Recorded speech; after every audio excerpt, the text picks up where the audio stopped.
Yeah, you can hear it. And look, there's the chat, the stream chat. Wow, that's cool.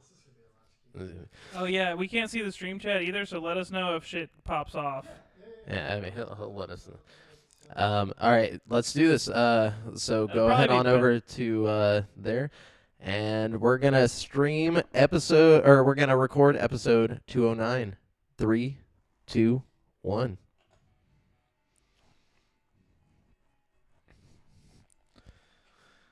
Oh wow.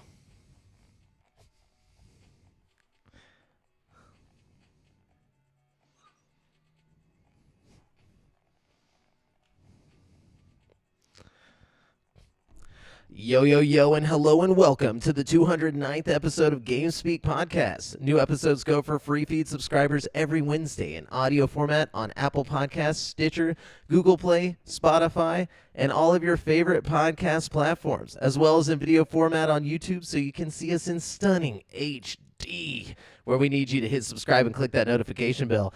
We are now streaming live every Tuesday at 7:50 p.m.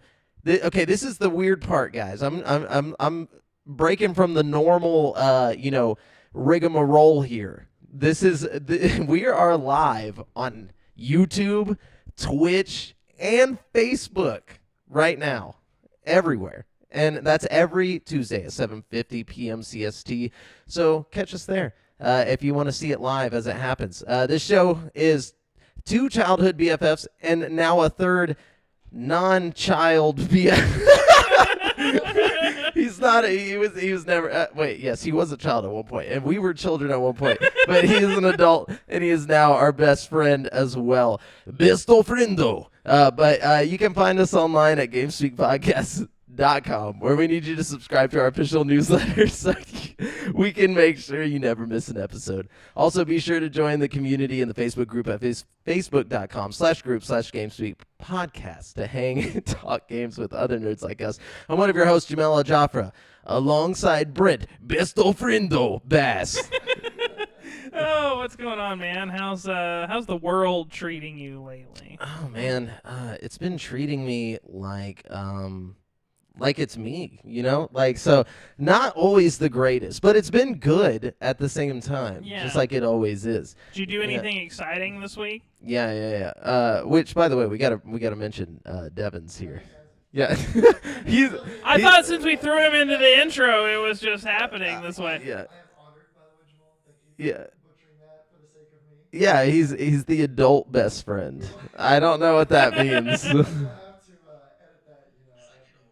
Oh gosh, I jumped on our own live stream to make sure it was happening. But no, it's all good. By the way, so what I've been doing this week, Body World. Have you guys heard of it? It's not something sexual. I promise. Sounds pretty you. sexual, dude. No, Body World is this this exhibit at museum. Yeah, That has all the displays of real human bodies that are yes. blown up into different nervous systems. Not like blown up, not like exploded. But okay, so hey, check the stream chat settings and make sure it has the stuff from multi-stream. There we go, because there's people on the Facebook typing, but I didn't see it. There it goes. Okay. Yeah, whoever the viewer is, what are they saying? Yeah, if you're a viewer on Facebook, type your name in the comments so we know who you are. Yeah. Yeah, we always do. Devin will type to you kindly and quickly. And let us know what you said. But also, basically Body World is what he said without the explosion. So it's I've actually heard of this before. It's that guy who, the nerves and the muscles and stuff. Yeah, it's not a guy. It's like I thought it was one artist who did all it is one artist. I thought you meant like there was just one body, and they just no, but like they just do everything with the one body. They just got it like manipulated. And if you come over here and they're like readjusting it, like That guy's like, what? Why? No, but yeah. So what it is like even like organs and stuff. Like he pulls out like so like you'll have like a heart, like a real life heart sitting there, and then you'll have like all the arteries that are in the heart just chilling and stuff. And like it was pretty interesting, you know. Grody. Yeah, it was really grody. But my favorite part. Yes, exactly. And it was very educational. I learned a lot of stuff about the body and then also got like a reinforcement of like knowledge on stuff. But there was a very interesting part. You get to the sexual organs, you know. So Did they of course have dicks? Whoa. there was a lot of dicks. But my favorite part was this lady is walking through with like her husband, and I'm assuming this is their granddaughter, maybe it's their daughter, because she was like Karen age, you know, like the woman. And her like 13-year-old daughter or whatever is like walking by this part, and they just go up, and then they see the dick just sitting there with like the testes, you know, and she's like, this is just super inappropriate, like the mom. And I'm like, you're in a fucking anatomy like body world exhibit. Are they supposed to turn them all into Ken dolls or something? Yeah, like I don't know. That was no, it wasn't even part of the body. It was just the penis. I mean, it's like actual human body parts, Yes. and that's what's like weirding you out. Like fucking. It's only inappropriate like if you make the setting inappropriate. Correct. I mean, Yes. to be honest with you, the whole thing could be considered inappropriate, you know, if you think about it. I mean, it's pretty macabre. That was my favorite part. That was my favorite part, though. It's just that lady being like, "This is inappropriate." I'm just like, okay. Anyways. You got a compliment looking sexy, but I'm not going to read the rest of it. Oh, thank you. Other streaming purposes. Thank you. Oh, wow. That's what I like to hear. Okay. Oh, it wasn't like it was against me. Looking sexy, except fuck you. Oh, for recruitment purposes. Okay. I feel like I'm missing that. out You on can a check out joke. my OnlyFans at GameSpeak Pod. No, I'm just kidding. No, I don't have an OnlyFans. But the GameSpeak podcast crew does as a trio. We have an OnlyFans. What if we just started an OnlyFans, but like didn't do anything sexual? Like We don't have to do like sexual OnlyFans. Like, what if we did lewd No, I'm just kidding. we don't do lewd photos, but we do, like, gaming cosplay. You know what I'm saying? Except for in very scantily cut. I don't Like, think anybody would subscribe to our shit, to be honest with you. hey, you can pay me for whatever your purposes are, as long as it's payment. But then also, I'm watching Jujutsu Kaisen still. Did you start it? Yes. Thank you. Love it. Thank you for that reference. It's amazing. I'm on episode 11. Okay, are you watching the dubbed or the subbed version? Oh, no, I'm just kidding. I started dubbed and then. Yeah, with a show like that, with a lot of fight scenes and stuff, and I really like the anime. Yeah, you want to take it in. Yeah, I like to be able to focus on it instead of having to read subtitles. Me too. Same way- I'm with you. I hate Saitama's voice, but I'm the same way with One Punch. I had to watch One Yeah. Punch! even though I hated the voices, just so you could focus more on that. I like the art of it. That's where I got the Brent besto friendo bass at the beginning though. It's because like he meets this dude later. Like have you got to the part where they're at the event, like the schools? Yeah. So I'm not gonna spoil it, but he does say that he's like Itadori besto friendo in the subbed version. Yeah, it's great. Anyways, I love it. You said I need to get on Jujutsu Kaisen. Yeah, you do. Yes, you do. Good show. It's so good. But anyways, I'm what just have out you of guys the been loop doing? over here. I need to watch that. Watch Demon Slayer yet? Yeah, I started Demon Slayer. Ooh, nice. Okay. I watched like 2 episodes though. I'm not far into it. Oh, so you're a poser. No, just kidding. We just get super serious. No, it's good. Where do you watch the Jujutsu Kaisen? Or Just whatever? Google it. Just literally Google "watch Jujutsu Kaisen" and this like website brings it up. And there's like no ads or anything. You can watch all the episodes. Yeah. And it's Crunchyroll or HBO. Or HBO Max. But HBO Max only has like 11 episodes. Yeah, or no, 16. It has 16 episodes, but right now there's 23. So yeah, I mean, whenever I run out of my legal sources. yeah, go. Yeah, we're not promoting any illegal websites. I don't think the website I'm watching it on is illegal. It's like a legit website, like anime. no, I mean it has ads, but the ads you can just exit them out. You know what I'm saying? But anyways, Brent, what have you been doing? No, it's Well, good. I've been watching some movies legally. Well, You know what I mean? loser. Have you guys seen that zombie movie on Netflix called #Alive? No, not at all. I barely use it, and they did another person review. Oh man. Well, you could wait a little bit, and then like there'll be all kinds of new stuff, and then one. You're just never gonna do Netflix ever again. Months without Netflix, and I have not missed it. The Netflix has some good stuff. You can't hate completely on Netflix. That's my go-to. Anything that I watch. I'll tell you what is really bad on Netflix though is like whenever they try to do like one of those 4-hour like crime investigation things. Like, did you watch the one that they did about the Mormon, like the Mormon guy? Yeah. It was like they had about 10 minutes worth of material, and then they stretched it for 40 minutes. They're like, this guy was his best friend's sister, and she saw him one time, and we're gonna. Yeah, they're gonna make the whole episode about her. No shit. Any one of these episodes of like the shit, like the long drawn out 8-episode fucking crime documentaries on Netflix, you can find a 20-minute episode of Forensic Files. I guarantee you, it will have that exact crime. Fucking. And it's actually good. There's like 1,000 fucking Forensic Files episodes, and like almost every like crime show I've ever watched, I'll be like, oh, I've heard about that before on fucking Forensic Files. You know what I mean? Yeah. Said, no, you're a criminal, Jamal. I hate that we can't see this. Like, look, just yeah, I'll tell you who it is. I'll check out the Facebook, but I'm not a criminal. Okay, I'll have you know. Look, and it's probably the same guy. It is Philip. It's Philip Watson Dean. That It all makes sense. yeah. So, but I will tell you something.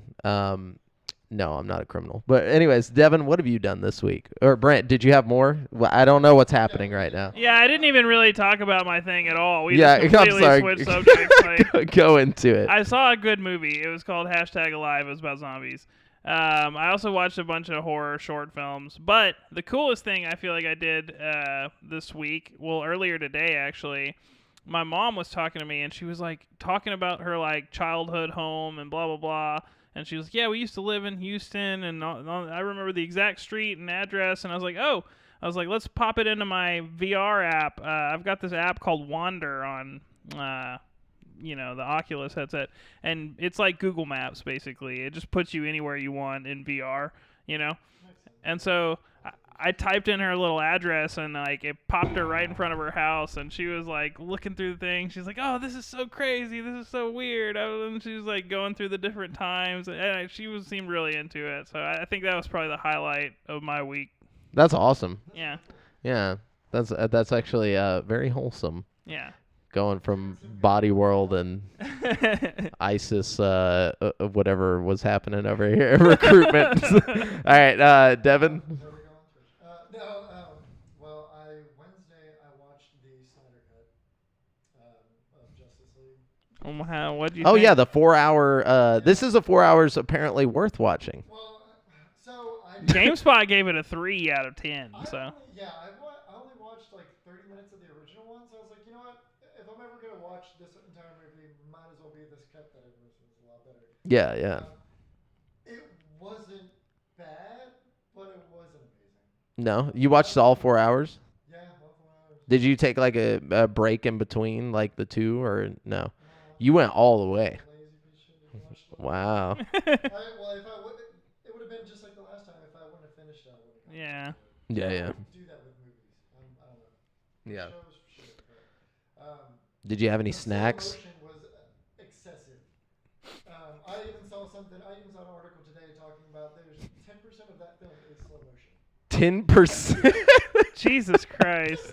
Well, you got to go slow mo so you can have someone talking like while they're in slow mo, and he'd be like, It was way too. In moments, there's some moments that are like, we really don't need slow mo here, guys. Like we can scoot this along.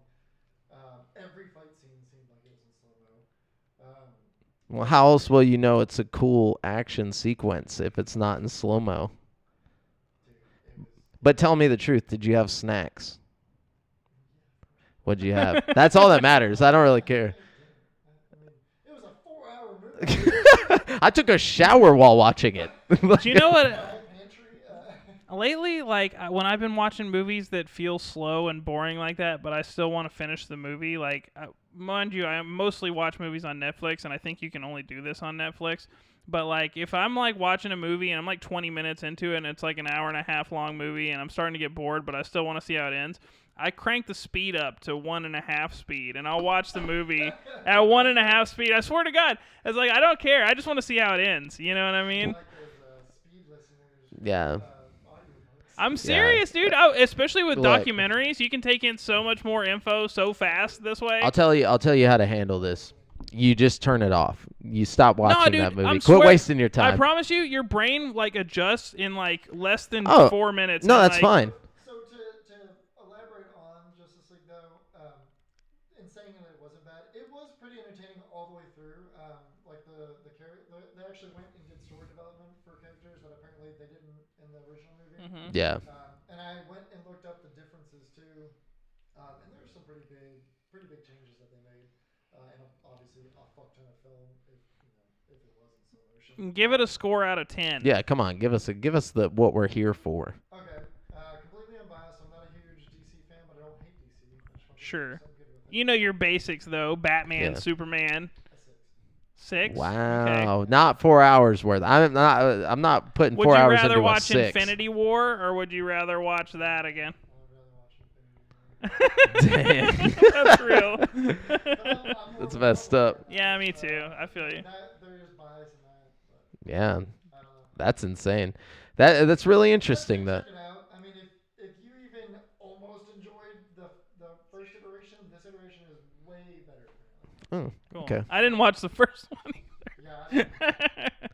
Well, let's get into the news, guys. Let's give the people what they want, and that's video games. So we're gonna jump on over to this week's video game news. Just so you guys know, we are using articles from gaming news sites from around the web, and we do not claim any of the articles as our own. They're all basically just like one guy on IGN. No, I'm Yeah. just kidding. And he like writes a lot of Yeah, stuff. what's his over there. name? There's the one dude we always. Forgot Matt Kim this week for me from IGN, but you're on GameSpot, huh? You're looking at some GameSpot stuff. Yeah, GameSpot. Are you done with GameSpot? I've Too been good for GameSpot. I've been now, dude? IGN in it. IGN in it. We should all take an individual news publisher. Like you Hey. IGN, I can find As long as we don't do Kotaku. No, I'm just kidding. Oh yeah, Kotaku makes me want to just not ever play games again. But there is no good third. GameSpeak podcast. You Yeah. know. We're the third. We're coming up. Let's start this off with a bang. We got Jordan Alleman at IGN who says Sony has provided a first look at the new controllers for PlayStation VR 2. Ooh, I'm actually hyped Yeah. about this. So it will combine finger tracking with the PS5's haptic feedback and adaptive triggers to provide, quote, a much deeper sense of presence and stronger feeling of immersion in VR experiences, end quote. This was revealed on the PlayStation blog. The new controllers ditch the old-school PlayStation Move wand design for a more ergonomic set of peripherals that fit around the user's hands. And to be real, they kind of look like thongs. But the new controllers are orb-shaped and allow for a more natural fit without constraining the player's fingers. As for the new features available, the peripherals will adopt a lot of the best features from the PS5 DualSense, including adaptive triggers and haptic feedback to bolster immersion and add tension to inputs. Finger touch detection will also be implemented in a similar manner to Valve's Knuckle controllers. Essentially, the controller will be able to detect your fingers without the need to press buttons. Sony says this will allow for more natural gestures during gameplay.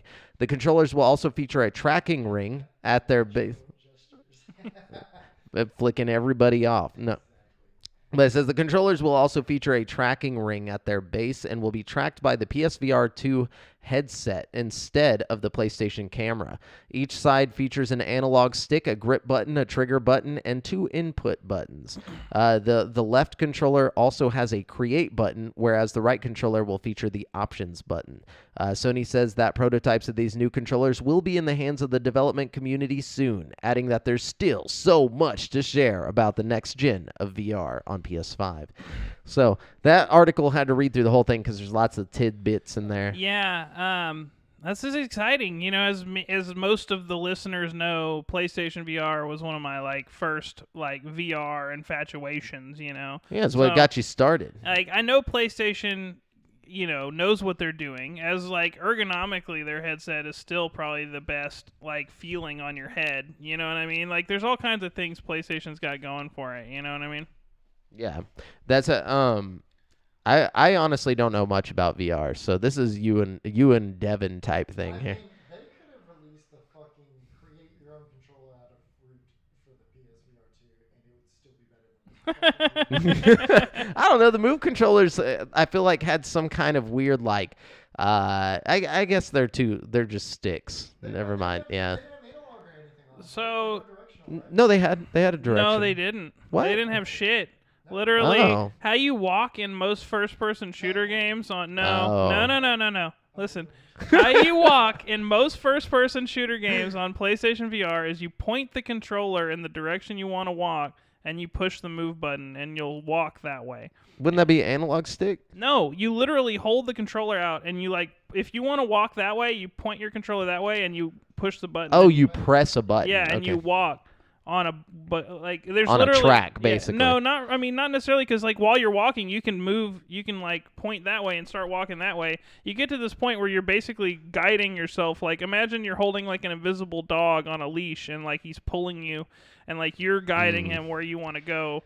I think this is why VR is so hard to sell to people, because for you to tell us the most basic of things that took all of that. Can you guys not hear Devin? Question mark. Sorry if this Apologies to the podcast listeners. yeah, because I know the podcast can hear Devin, but I don't know if the live can hear Devin. That would not be good. don't know, but this is Yeah. this is bad. Yeah, it's all right. Just keep it. Yeah, we'll just keep it going. Yeah, sorry. Yeah, so Brent, any last thoughts? Okay, they said barely. They can barely hear Devin. That's good. At least they can hear you. They probably hear you through your microphone. You know what I mean? Yeah, that's what I'm thinking. That wouldn't be good. But we'll figure it out. I guess, Devin, you'll just be kind of partial. If you want to talk, just kind of get closer to my mic. But anyways, Brent, let's move on. But yeah, no. In summation, I'm excited about PSVR 2. I think the controller looks cool. Yeah. Well, what do you got? What's up on the news? Okay. The Last of Us show in development for HBO, is based on the original PS3 game. Oh my God, excuse me. Wow, that was lovely. Wow. Sorry, it couldn't control that one. I'm just going to start this whole article over. I'm fresh slate here. The Last of Us show in development for HBO is based on the original PS3 game, at least for its first season. But fans shouldn't expect it to know exactly what happens. In fact, there are certain parts where it will differ pretty significantly from the original material. Just what those parts are, of course, still is a secret. Speaking to IGN during South by Southwest in 2021, Neil Druckmann, who wrote and served as creative director for both games, is still is executive producing the show. And the action level will be toned down on the show. It's less necessary when there are no mechanics to teach, allowing the writers to spend more time focused on the drama between the characters. Additionally, there will be points where some events are completely different from the game. Some of my favorite episodes so far have deviated greatly from the story, and I can't wait for people to see them, he added. So, I guess if you're a fan of the original story, I wouldn't expect it to be exactly the same as the original game, you know? Yeah, they're going to break off and do probably just what he was talking about with the the Justice League movie, where they just kind of go off with other characters maybe for a minute. Like, Yeah, you know, that's I'm kind thinking. of what I'm thinking. I mean, I guess it makes sense. You know, you can't just expect to have like a whole show made out of the one 20-hour game. You know what I mean? Yeah, Where for most sure. of the game is like combat. You know what I mean? Like, you're gonna have to do something a little different just to keep the story interesting and stuff. Oh yeah. So Matt Kim at IGN says Niantic, the developers of Pokemon Go, are teaming up again with Nintendo on more AR games based on Nintendo franchises, starting with Pikmin. Great. Yeah, Niantic's blog post announced a new partnership between the AR developer and Nintendo, where the two companies will jointly develop more mobile titles using Niantic's AR technology and Nintendo's characters. The Pikmin game then sounds like the first of these joint partnership games, and Niantic says it'll be released later this year. The app will include gameplay activities to encourage walking and make walking more delightful. Niantic says in its blog post, this will be the first title created by our Tokyo studio since it was established in April 2018. Niantic says it'll share more news about its apps in the future, though who knows which Nintendo franchise will get the AR treatment next. Is Pikmin like more popular in Japan or something? Like, like what the fuck? A lot of people like Pikmin. That's the weird thing. I don't know why they chose it for this, but like Pikmin's one of the one of those top selling games on Nintendo consoles for some reason. It's weird. It's just like I don't think I've ever personally met anybody who like is into Pikmin, like ever. Yeah. You know. Yeah. I don't even like people. I don't know anybody who likes Olimar on fucking Smash Bros. Even. You know. Okay, yeah. What you got? Let's see. Going forward, Microsoft will officially refer to Xbox Live as Xbox Network. Despite this name adjustment, the corresponding Xbox Live Gold subscription service isn't changing.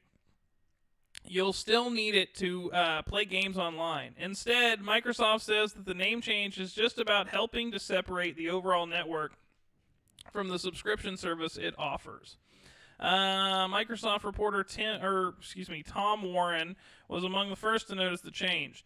The dashboard on Xbox now refers to Xbox Live as the Xbox Network, prompting speculation that Microsoft might be considering a name change for its online service. So yeah, it's going down. Xbox Network doesn't do it for you. I mean, Xbox Live just rolls off the tongue. Yeah, you know. It's become such a staple. Like everybody knows what Xbox Live is. Yeah. I mean, not that people won't know what Xbox Network is, but It's been Xbox Live since its inception, you know? it's a lot more catchier, too. Like Xbox Live. PlayStation did a similar thing, though, didn't they? Like, didn't it used to be the PlayStation Network, and now it's PlayStation... maybe I'm The sure. PS Network? PlayStation Plus or something now? No. Oh, okay. Yeah. But see, I think the difference with Xbox is that we've had it for so long. I don't really care, honestly. I mean, it's not like it bothers me or anything, but it is gonna feel weird for a little bit, you know. Like I think I don't like change. I don't think anybody likes change. I think that's the issue. I think we could still call it Xbox Live, and it'll be okay, you know? I'm going to call it Xbox Live. Yeah. Now we have PSN and XBN. And XBN. XBN. Yeah, that's what it kind of feels like they're ripping off PlayStation. Yeah. Anyways, I'll move on. Let's see. Xbox Game Pass for PC has gotten a big dose of more content. Big dose of more content? Yeah, that sounds right. Does that sound right? A big dose of content. I don't really know. They got a lot. They got more content. Okay, guys. Yeah. EA Play has officially arrived on the service, giving PC players more than 60 games from the EA catalog. That includes some of the biggest sports games, as well as acclaimed action games, racers, and shooters. At that time, Xbox Game Pass PC and Ultimate subscribers can play all the titles on EA Play, the service formerly known as EA Access. Yeah, so there's all kinds of good stuff on there. There's Jedi Fallen Order, Titanfall 2, Star Wars Squadron, so just like tons of fun shit for you to play if you are an Xbox Game Pass player on PC now. Ooh. Yeah. Cool. All right, so let me see here. We got the Resident Evil series celebrated its 25th anniversary this past week, and to celebrate, Capcom announced another Resident Evil showcase for April. Capcom won't reveal what's set to be at the showcase next month, but Capcom previously hosted a Resident Evil showcase in January that focused primarily on the next game in the series, Resident Evil Village. So what do you think they could be possibly showing? Oh, that one thing. There's a demo coming out for that soon. But check this out. Here's my theory. What if, what if they come out and they're like, this will be the demonstration for the first ever PSVR 2 footage and blah, blah, blah. And they what if they drop the PSVR 2 in a demonstration for Resident Evil 8 as the first PSVR 2 game, the launch thing? That's a bold claim, but that would be, wouldn't that be sick, though? I feel like for the Resident Evil, and then that would be a good place to, what else is going to come up that they would announce unless they just did another PlayStation, whatever they call it? Yeah, that would be just as good a place as any for, PlayStation to do their reveal, you know what I mean? The success that 7 had? Yeah. I don't know, it's an interesting thought, right? Yeah. Speaking things into existence. I don't want to say it's not likely, probably not going to happen, but at the same time, If something off the wall you happened, know, I feel like that would be it. yeah. This could be just a regular mediocre showcase, or By the way, thanks to everyone for the follows. We have a lot of follows that just happened. Yeah, much love to you guys. Yeah, HP Soundcraft, shout out. Benjamin Dressler, shout out. Joey Burgos, Jared Carver, Shane Villa Hayes, Caleb Sanchez, and Tristan Thorshop. Thank you to all of you for giving us a good old follow. I don't know what that follow is to. Does it go to Twitch, or are you following us on the page? Yeah, or on Streamlabs. I guess we'll find out. And next time, if you listen to the audio version of the podcast, you'll be able to hear everything Devin's saying. That's why we're going to continue to just talk to Devin, even though you guys can't really hear him that well. But yeah, we apologize for the technical difficulties today, for sure. It's our first time doing a multi-stream. So next week, Devin's lovely Rigby voice will be on here for you to hear. Mordecai. Oh, my bad. You're not Rigby. You're Mordecai. Yeah. No, dude. Dude, you sound just like him. It's so weird. Okay, but anyways, let's see what else we got here. Gotham Knights has been delayed until 2022. WB Games Montreal. WB Games Montreal's co-op Batman game was originally meant to be released sometime this year, but that will no longer be the case. According to a statement released on the official Gotham Knights Twitter account, the team says the title will launch worldwide in 2022. WB says the delay is so the team can have, quote, more time to deliver the best possible experience for players, end quote. That's unfortunate. It's another game we lost this year. we're really surprised now at this point. We No. called it a little while back when stuff really started to get delayed. We're like, it's just going to be a continuing thing. Yeah, you know, I'm not surprised. I think It doesn't even affect me anymore. pretty much everything good is coming next year, I think, at this point. Yeah, and I'm not too hyped for this game. It looks good, but I'm not like, oh man, I'm that's more all I hyped was about looking the for. other one, the Suicide Squad game that Rocksteady's doing. Yeah, that looks dope. That's going to be tight, dude. It really is.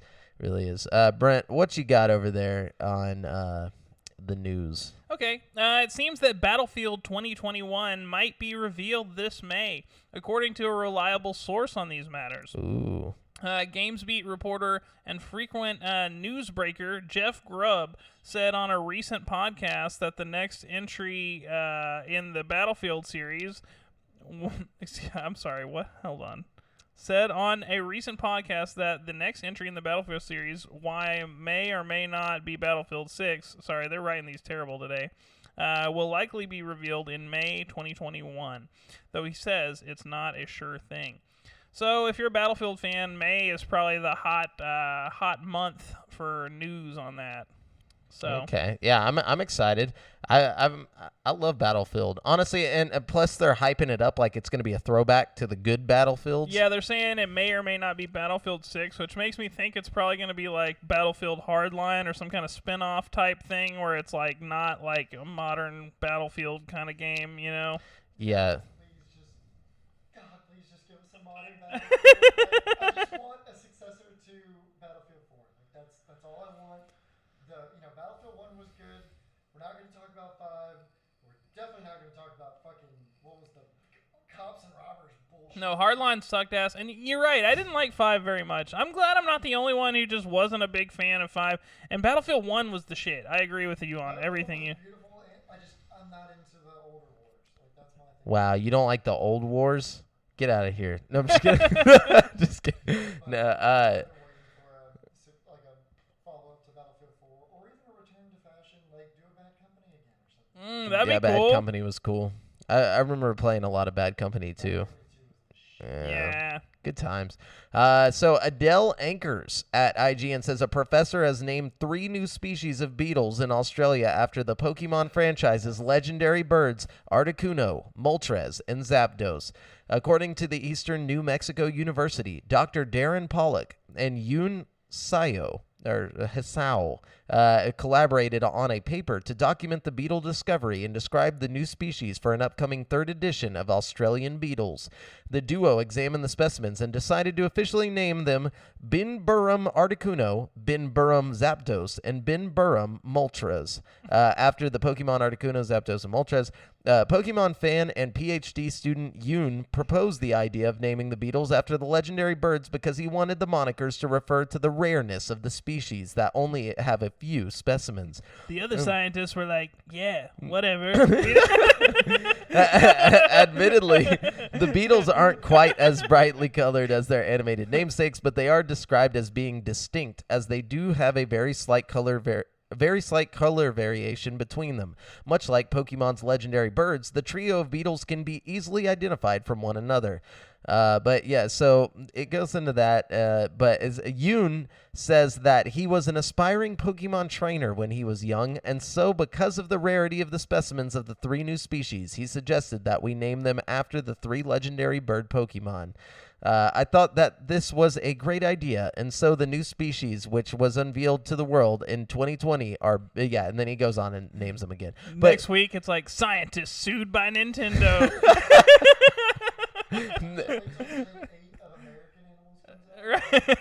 Yeah, dude, I'm down for that. I like it kind of shows you where we're at, like on like age-wise, like our generation is starting to get into jobs that matter. And so like, that's scary. Yeah, it's like I used to be I was a aspiring Pokemon trainer, and it's like, sir, you're my doctor. And then he's like, oh yeah, I wrote my thesis on Pokemon. Have you ever treated a human being before? Ding ding ding ding ding. You're good to go. Okay. It's like puts you in a pod. Like. Resident Evil Village is coming to Google Stadia, and Google is throwing in the Stadia itself for free. They're like, please take our platform. This may mark the first time that a system is the pre-order bonus for a game. Damn, that's messed up. Capcom and Google announced that the game will come to Stadia on May 7th, and purchasing the game through Stadia anytime by May 21st will also get you a Stadia Premier Edition. That means you get the game, a Stadia controller, and the Chromecast Ultra for the price of Resident Evil Village by itself. Stadia Premier Edition is regularly priced at $100 and is currently discounted to $60. So, fuck Stadia, but, like, that's free, So you guys trying to get a free Stadia? I mean, maybe, The only problem is then you have to play Resident Evil 7 or Resident Evil 8 on Stadia. Yeah, good point. Same. Yeah, same. If they could just bring xCloud to iOS, I won't even care anymore. You know what I mean? Oh yeah, it'll happen.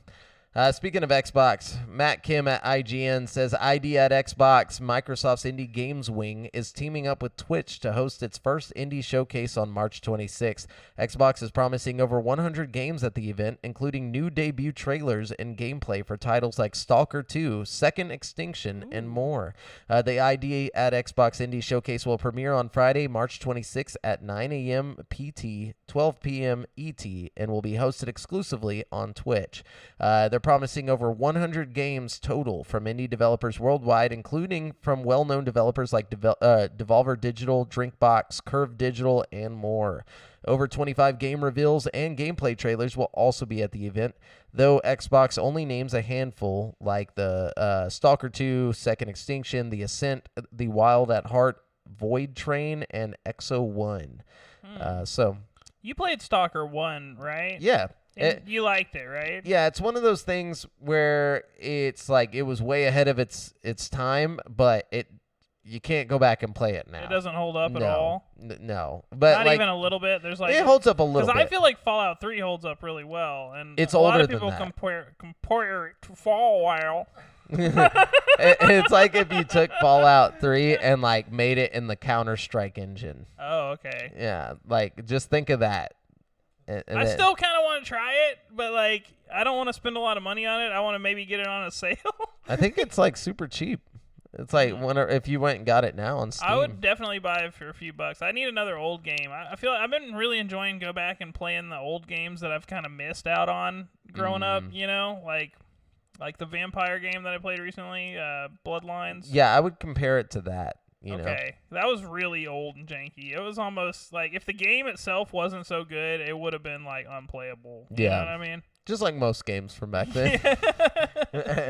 It's crazy how that works. Like you can always go back and watch an old movie, and it's like the society that it captures might not hold up, you know, but like the movie itself will hold up in some kind of way. But video games is just like if you just grabbed an N64 and tried to play 007 GoldenEye right now, like you'd have the worst time. See, I think a lot of that, like when we're specifically talking about like old first-person shooters, I feel like first-person shooters didn't really evolve until we started doing the two-stick thing, you know? Yeah, which was like directly after GoldenEye. Yeah, well, after N64 altogether, because like Perfect Dark and other successful shooters from that era still like did well. They just didn't hold up, you know. Well, yeah, but there was like the option. So like once PS2, Xbox, once Halo dropped, Halo basically changed the game. Halo definitely changed the game. Yeah, it's like as much as people hate on Halo, you know, like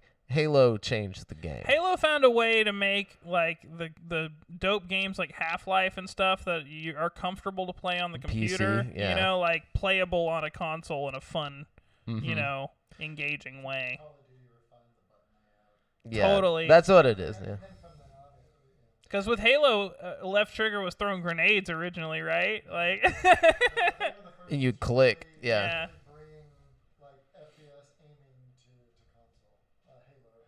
Yeah, because you get the sniper and stuff like.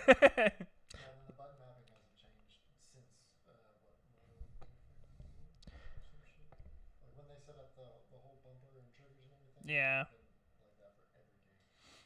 Wow. Yeah. It's crazy how things have changed so much, but it is weird to think back. Like Halo was like leading the whole thing, and then Call of Duty showed up, and they were like, "Hey, why don't you guys sprint a little?" And then everyone's like, "Fuck, damn it, why didn't we put this in here before?" You know, like, and I saw a thing where apparently in Halo 2. They were planning to put a sprint button, but they thought it would be too overwhelming for the players. Wow. And then, like, it was like on a behind the scenes. I guess they were already doing a lot of new shit in Halo 2, though, with like the dual wielding, and all kinds of crazy shit, you know. They were like, we should sprint. And they're like, we're gonna blow their little minds if we do that. Yeah, and then Call of Duty came out and just fucked them. But anyways, what you got, Brent? Okay. Nier Automata has been available on Steam. Automata. Oh, is it Automata? I'm sorry. I don't know why I want to say Automatica. Because it's like that weird emo band from back in the day. Head Automatica. Oh, yeah. Well, Nier Automata. I can't even say it right after you told me to say it. Automata. Excuse me. has been available on Steam for more than 4 years, launching almost simultaneously with the PS4 version. But the game's recent inclusion on Xbox Game Pass for PC has drawn controversy. Ooh. It appears to be a far superior version compared to the Steam release, with little explanation given for why there isn't parity. The Steam customers aren't too happy about this, and they've taken to review bombing the Steam page in frustration. Though Nier Automata total review average still sits at very positive on Steam, recent reviews have been much more negative. They have called out the poor quality of the PC port that has been available on Steam. Players have even created their own mods to simply fix it. When a much better version was released on Game Pass for PC... Sorry, they're like writing these really jumbled up and weird today. Some of the players advocate for newcomers to just get it from the Microsoft Store, while others are pushing for Square Enix to fix the same fixes on Steam. What were those fixes? Port developer QLock said the Xbox Game Pass for PC version includes HDR support, 4K UI textures, Fidelity FX, and borderless video settings, which I guess you can't do on Steam. According to Eurogamer, the last of those fixes addresses a resolution issue that had been affecting the PC version since launch. A mod released shortly after the game's initial launch called Fix Automata Resolution addressed that resolution issue as well as stuttering during cutscenes. If you do have the Steam version, you may want to try the mod before jumping to the Xbox Game Pass for PC release. So, I've had this same problem in reverse before. I've had games on Game Pass that function poorly on PC, and then on Steam, the same game will play fine. You know what I mean? Fallout 76 is a good example. Fallout 4. Fallout 4. Yeah, Fallout 4, another good example. You can't play it on Game Pass on PC unless you just want to play it in like a blurred out, it just looks so bad. Yeah. But anyways, yeah, very interesting. Let's see. Jordan Alleman at IGN says a feature coming soon to the Xbox platform will allow users to suspend their games, allowing them to download at higher speeds. The news was revealed by Xbox engineering lead Eden Marie on Twitter. The feature is already available to users in the Xbox Insider program, who should be able to find a suspend my game option on the manage queue page if they're signed up to preview dashboard changes early. Xbox consoles will automatically lower download speeds when a game is open to allow online features to function without interruption. Marie says that if this option is picked, players will suspend the game currently running to boost download speeds on the console. The best part about it is that you won't lose your place. The game will still be resumable or quick resumable on Xbox Series X and S. Dope. So yeah, basically it's like instead of having to completely shut off your game, it'll let you do the quick resume bullshit. Man, I love that. That's really sick. Yeah, Xbox was they're definitely ahead of the game on features right now. Yeah, that's what I'm thinking. Is like with the Game Pass, you got the quick resume and also the smart delivery. Apparently people on PS5 right now are just like, dude, I can't play this game on PS5. They don't even know if they're playing the PS5 version or not, because it whenever you put it in, it'll just automatically prompt you to download the PS4 version of the game. I think PlayStation actually fixed that pretty recently, but the big issue people are having now is that their data from their PS4 saves isn't getting transferred. So they're loading up their game that they played on PS4, and it's like a new game. None of their saves are there anymore. Yeah. Whereas with Smart Delivery, it just pops up like it's the same game you've been playing. You know what I mean? Gotcha. Okay. But either way, man, it's Xbox has got the features right now. They got the feats. This is all stuff that Sony, theoretically could maybe fix in a year. Some kind of operating system type update, Yeah. Anyways, let's see. Microsoft, I'm not going to read this whole thing, but Kevin LaChapelle, like Chappelle Show, but with a la. Oh, okay. Kevin LaChapelle, he's the xCloud platform VP. He's dropping hints, man. He's saying, oh, yeah, it's coming to iOS pretty soon. Wink, wink. Literally, he winked.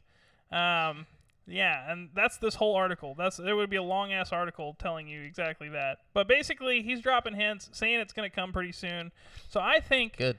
we're going to be seeing iOS Game Pass pretty soon, which I'm personally really for, hyped about. Like, I know that sounds stupid, but I can't wait to be on like a vacation or something and just pull out my Xbox controller and pop my phone up or something and just get to gaming. Dude, your data you know? is gonna just explode. Bro, I don't care. I got unlimited data. Oh, okay, cool. Then yeah, you'll be good. I want to play Master Chief Collection on my phone. I want to see what that's like. I hope it. I don't think you'll be able to though, huh? You will. Oh, is Master Chief Collection on the xCloud? I think so. Yeah, what is it the same as PC Game Pass? It's almost all There's the same. a lot of stuff from. It's different from PC Game Pass and it's different from console Game Pass. It's like a its mix own of both. thing. Yeah. I really just need to do the $5 upgrade so I can try this out. Yeah. Yeah. I want to see it so bad, dude. I would totally. Oh man. So I wonder how. Man, I hope it works good. I've seen it working on an Android before with, like I said, Jason showed me him playing Fallout 4 and it looked amazing. I mean, it looked really cool. Like, I don't know. I want to do it. I won't do it. So Matt Kim at IGN says, this is where Microsoft is failing. A Microsoft spokesperson has told IGN that VR is not coming to the Xbox Series X or S at this time after it was reported the Xbox console referred to a VR peripheral. IGN Italy reported that while testing the new Xbox wireless headset, a prompt appeared on their Xbox Series X system saying their quote-unquote VR headset needs an update. This suggests the Xbox Series X supports VR peripherals in some capacity. However, a Microsoft spokesperson says this is not the case. In a statement to IGN, the company says, quote, the copy in this error message is inaccurate due to a localization bug. VR for console is not a focus for us at this time, end quote. At this time. Yeah. I don't know, man. What if it is, though? What if this is all just like a bait and switch, like kind of like hiding your cards kind of thing? Yeah, they're like, focus on the fact we have no games, not the fact that we got VR with no games. What if, okay, imagine this, okay? Imagine PlayStation drops PSVR 2. It's fucking sick. Everybody's like, oh, that's fucking sick. And then, like, the next day, Xbox is like, Xbox VR. It's even sicker. And we've got Xbox Game Cloud that's going to give you, like, a huge roster of VR games that you can stream instantly to your headset. Oh, you know what I mean? Or, because it's Microsoft and everything, what if they were to just open up the ability to use different peripherals with the Xbox? That's another theory because Microsoft has the Windows mixed reality. You know what I mean? There's a lot of Microsoft-based other like augmented reality headsets and stuff like that. Sure, and Microsoft's got their hands in that one that just came out, the G2, the Reverb G2. That's one of the big hitters right now, you know? And yeah, so what if instead of doing an Xbox VR, they just open it up to VR peripherals? I almost feel like they'd make more money by opening it up to peripherals than they would if they made their own device, because the PSVR 2 is going to be hard to compete with. Just on the fact that a lot of people already are getting a PS5 and will get the PSVR 2, if they were into the PSVR 1. So, like, if they just open their box and like, look, you don't even have to buy another headset. If you already have one, just plug it up and you can use this, and it'll, like, scale to whatever your headset is. And that would be huge in the sense that if you could just, if the Series X is powerful enough for it, I don't know the exact specs on it, but if you could just get a $500 console and use it as a PC VR system, I mean, that would be insane. Yeah, well, I mean, that's what you're looking at with PlayStation. You know what I mean? Yeah, but with the choices of going to like different peripherals and stuff, using the peripheral that you want to use, HTC Vive or Sure, yeah. I mean, in theory, you could hook up. There's a USB-C port on the Xbox Series X, so you could plug it in just like Oculus Link or whatever. But I don't think Oculus and Xbox are going to cooperate like that. You know what I mean? I think this will have to be more of a, like, not even Steam really. Like, I think they're going to have their own platform altogether. Well, I really do. No. I mean, what if you could use like instead of their own platform, it's just Game Pass. Like they just add games that have VR on there and make them compatible with all headsets. You know, like other than like ones that aren't are too powerful for the Series X. You know what I'm saying? Yeah, I feel what you're saying, but like they're gonna have to make their own like thing that overwrites the code on the Oculus and shit. Because like even with like a PC, you have to be running the Oculus Home in the background, even if you're doing Steam stuff. You know what I mean? It's like running it through the Oculus Home. It's weird. Gotcha. I feel like Oculus would circumvent that some way. You know what I mean? Yeah, it is Facebook, you know, that owns it, so it'd probably be hard to get around. But yeah, anyways, what else you got, Brent? Okay, let's see. Developer CD Projekt Red has detailed what's in patch 1.2 for Cyberpunk 2077. Again, this is a huge, long-ass article that basically just boils down to 4 things. They are doing several... Right. So the cops are going to show up later, and there's going to be like a unit of drones. Yeah, drones. Sorry, I'm in Star Wars mode for some reason. Droids. A bunch of drones are going to fly up before the cops even get there to give you the illusion of the cops taking their time getting there. Why? I don't know. Because they thought that that's what would fix the game. Wait, so hold up. So because if you think about an automated drone just sent out would get there a lot faster than an actual. No, that's not my question. My question is, why are they doing this? Like, because in so general. many people complained about the cops showing up behind you when the cops appear. It was pretty bad. Okay. You couldn't do shit on the streets of Night City without the cops literally spawning right behind you. Yeah, so they want the cops to appear more like cops. You know what I mean? Yeah. But also, they're making it to where the driving is a little better, apparently. They're also making it to where if you get stuck on, like, a rock or something, you can, like, shake your car and, like, get it unstuck. And they're doing one other thing. Hold on. You can shake your car and get it unstuck. Let's see. The future of gaming is now. It's pretty lame, dude. Like, remember whenever they were going to make a Series X and PS5 version? They've changed it to where you can map your keys to a different, like, part of the keyboard, which is stupid. These are the only 4 updates they've announced for patch 1.2, the big, huge patch that's supposed to be this big fucking huge And this deal. is for PC or for console? This is for everything. Wow, yeah, this is dumb. This is sad. I mean, hopefully, there's more to it than that. Because, like, this was the patch. This is, like, the one they're like, wait for patch 1.2. It's going to be crazy. You know what I mean? Like, it's going to be crazy. So, I don't know. Hopefully, hopefully they fix that. Or make it better. Like, add a lot more with the next patch. Because that's just kind of underwhelming, considering. Especially considering they delayed it and everything. I don't know. Yeah. Anyways. Well. What else you got? I'm out of news. Oh, okay. There wasn't much to look at. Maybe on IGN. No, I'm just kidding. Yeah. One of the most celebrated games of 2020, Disco Elysium, has been refused classification in Australia for its upcoming final cut. This effectively means it's banned in the country. Why? Well, I don't really know. It says the Classification Board of Australia said in a statement that the final cut was refused a rating in part due to how the game depicts sex, drug misuse or addiction, crime, cruelty, and violence. Wow. Are they China? That's what I said. This isn't the first game that Australia has done this to. Yeah, apparently Australia has made Call of Duty World War II, Saints Row 4, South Park Stick of Truth, and several others censor themselves. Yeah, the Call of Duty World War II game, like, they took out all the swastikas. Like, so you're just fighting a it's like a historical game. I think you're thinking of Germany with the Wolfenstein game, right? No, I mean, they did that too. They make the game censor like any. So Australia took the swastikas out too? Yes, like basically they had to make a version it's World War II. It never happened, Brent. World War II never happened. Okay, that's ridiculous, man. I don't know. Nazis never existed. No. According to Australia, according to other countries, it's just too much to handle. They have like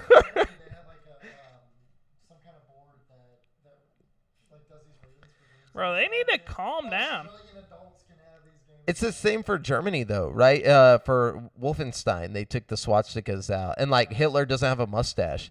I mean, like he just looks like a random I guy. get it with Germany because it's like, okay, that's a sore subject or whatever. Thing for Australia, but I did hear about them banning certain games because they were too offensive. But it just That's makes really no weird, sense. man. It's like, first of all, I've played all through South Park: The Stick of Truth and Saints Row 4 and Call of Duty World War II, and I didn't look find at him. any He's of them. fine. I didn't find any of them particularly like offensive or aberrant. You know, Maybe what I it's mean? Like, because we're desensitized. maybe. You know what if we should be offended? Well, I mean, No, I'm just kidding. I mean, particularly South Park: The Stick of Truth. Like South Park: The Stick of Truth, it's mainly just like fart jokes and shit. Like, what is that? Is that so bad that you have to Well, like? they're also kids that curse and kill. You know, like It's South Park though. Like, do they not have South Park in Australia? It's not any worse than the TV show. no. I'm not defending it. I'm just saying I see what they could claim is offensive.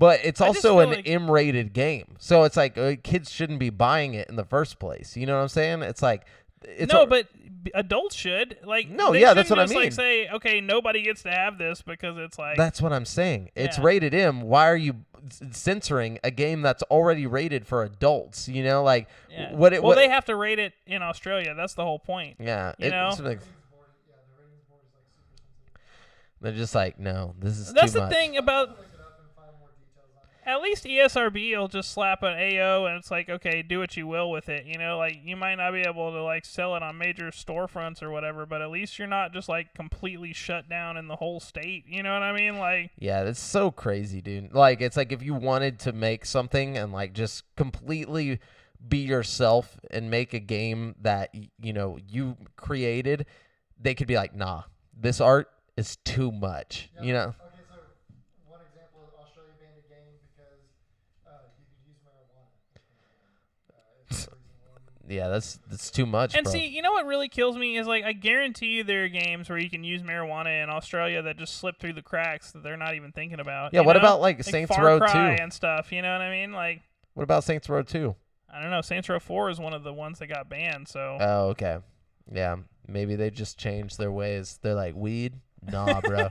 Anyways, way, what that's, else you got? yeah, publisher Square Enix has revealed Life is Strange: True Colors. Oh, God. The next game in its supernatural-focused, choice-driven series will launch on September 10th for Xbox Series X and S, and Xbox One, PS5, PS4, PC, and Stadia. I would, I think I would be just fine and dandy if I never, ever heard that there was another Life is Strange game coming out.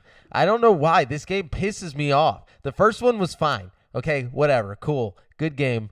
Great. Whatever. But they just keep making them.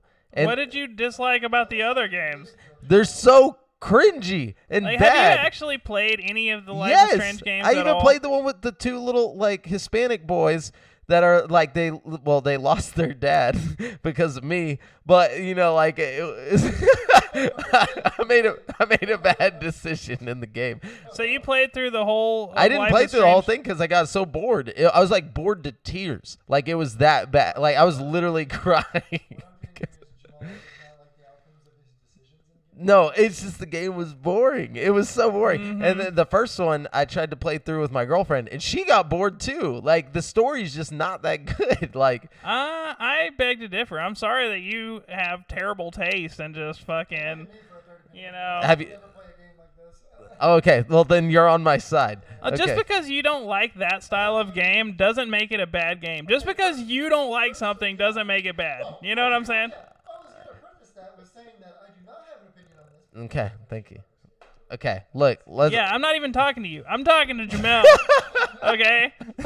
he said, Devin, get out this conversation. No, but look, all right, My Yeah. thing is like it doesn't matter what you think. it does though. It matters Just because because it you shouldn't don't like it Look, doesn't I'm make the it bad. Australian board. All right, this game should be censored. All right, to protect Oh my humans. God. Just kidding. It's a joke. I don't really think it should be censored, but I do think it's a bad game. Whether or not you think it's a good game, You also think Cyberpunk 2077 is a bad game, so it's like hard to. It kind of was a bad get on game, your though. page. So It was a bad game. it wasn't a bad game at all, not even a little bit. Like If you could get it to be playable, it would be a good game. On console, it's a bad game. well, the game that I played was very enjoyable. You played it on PC. I had it on console. That sounds like your fault. See, no, it doesn't. I'm just saying, man. It sounds like they put out a game for console, and I bought Don't it. be mad because your experience with a good game was a bad experience. You know what I'm saying?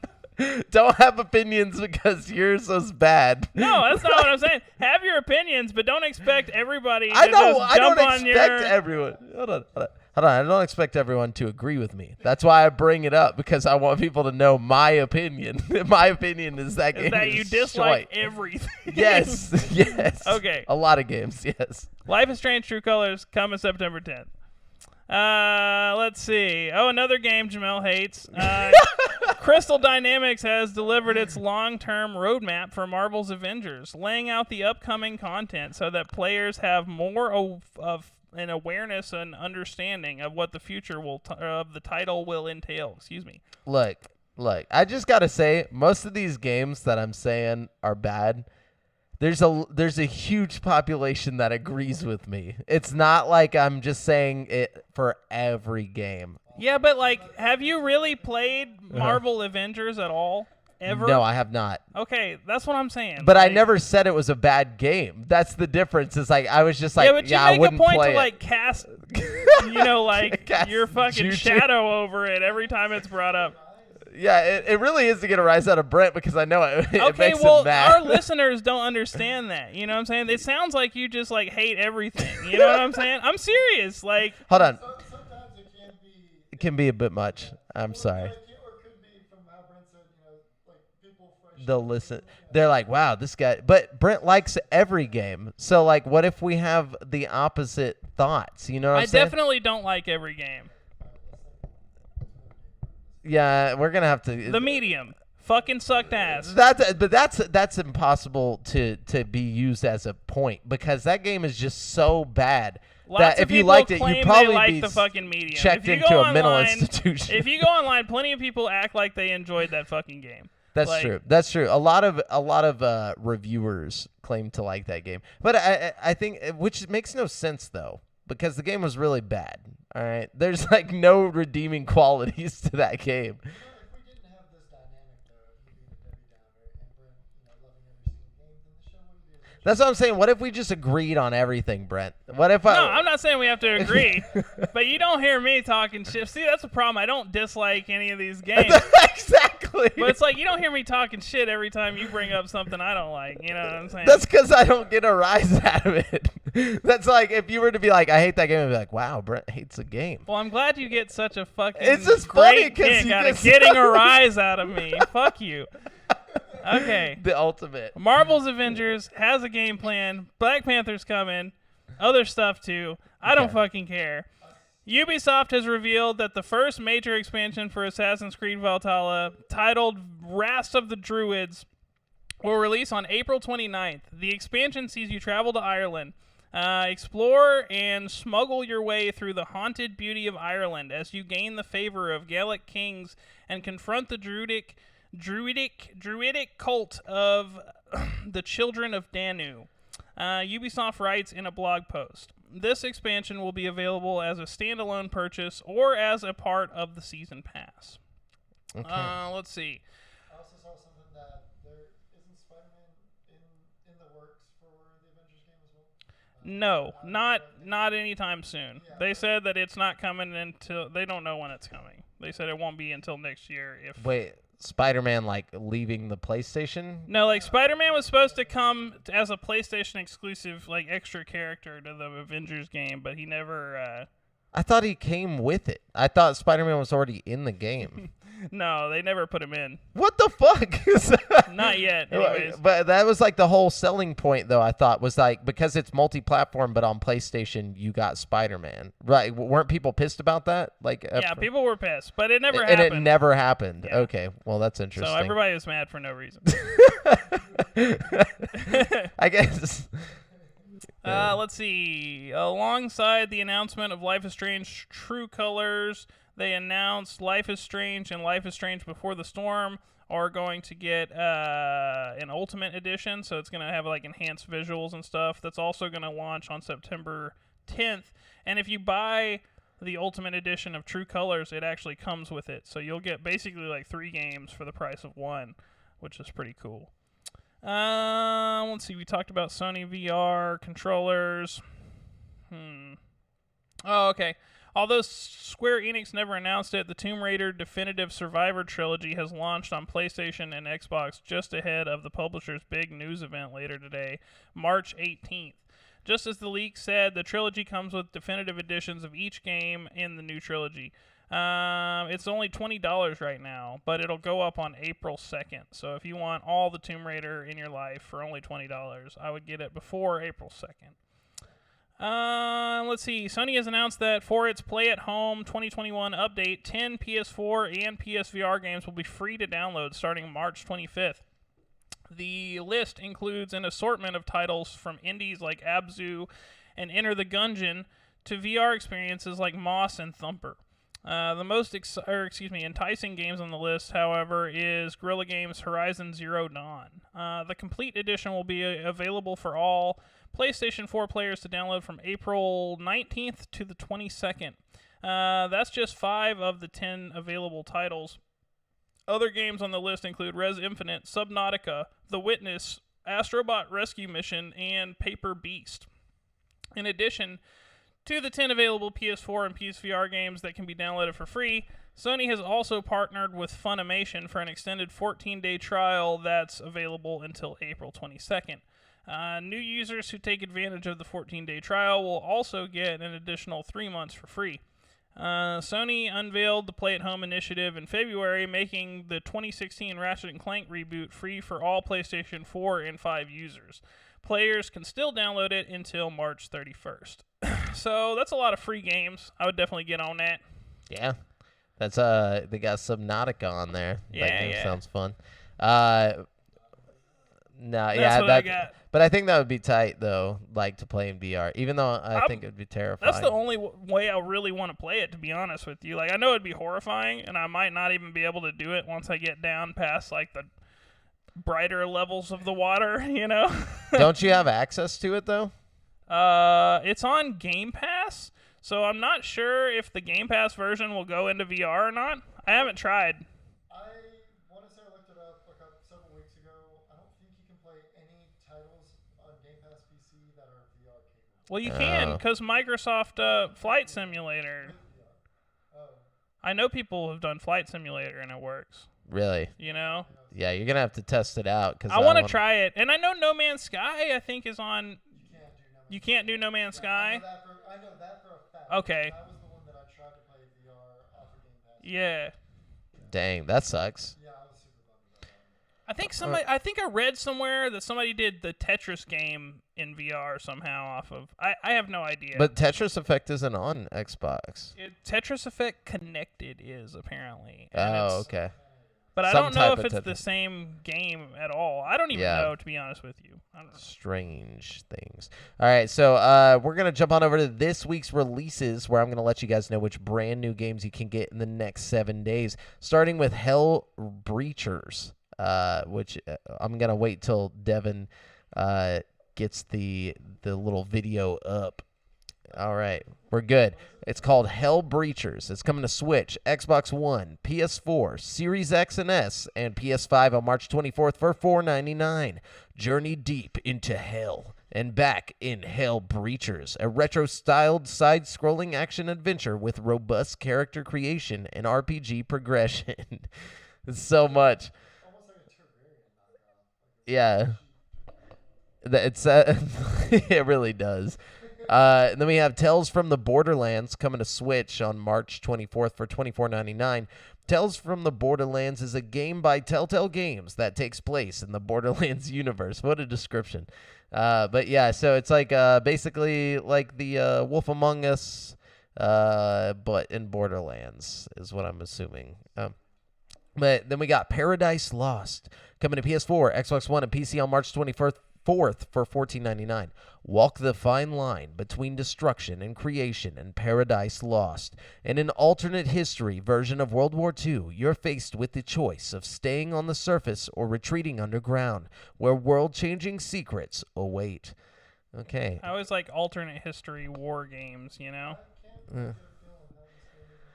Yeah, it looks like from just the screenshots, it looks very strange. Then we got The Fabled Woods coming to PC on March 25th. Couldn't find a price, but The Fabled Woods is a narrative adventure that puts the player at the center of nested mysteries within an expanse of beautiful woodland.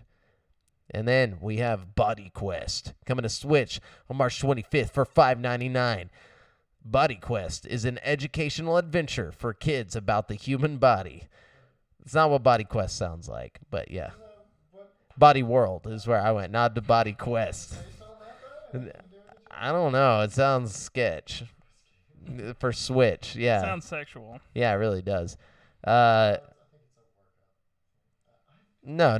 It shouldn't be. It shouldn't be a workout. But anyways, The Bus. Oh, it's a workout. Welcome to Body Quest. No, so The Bus is coming to PC on March 25th. Couldn't find a price, but The Bus is an impressively realistic driving simulator that puts you in the pilot's seat of a Berlin public transport bus. Oh, it better be VR. Hold up. It's like the Euro Truck Simulator, but like in a bus. Yeah, I'm down with that. I could ride a bus. I like the idea of being able to test out jobs, you know, like without actually doing it. I don't like that I'm not in first person in this game.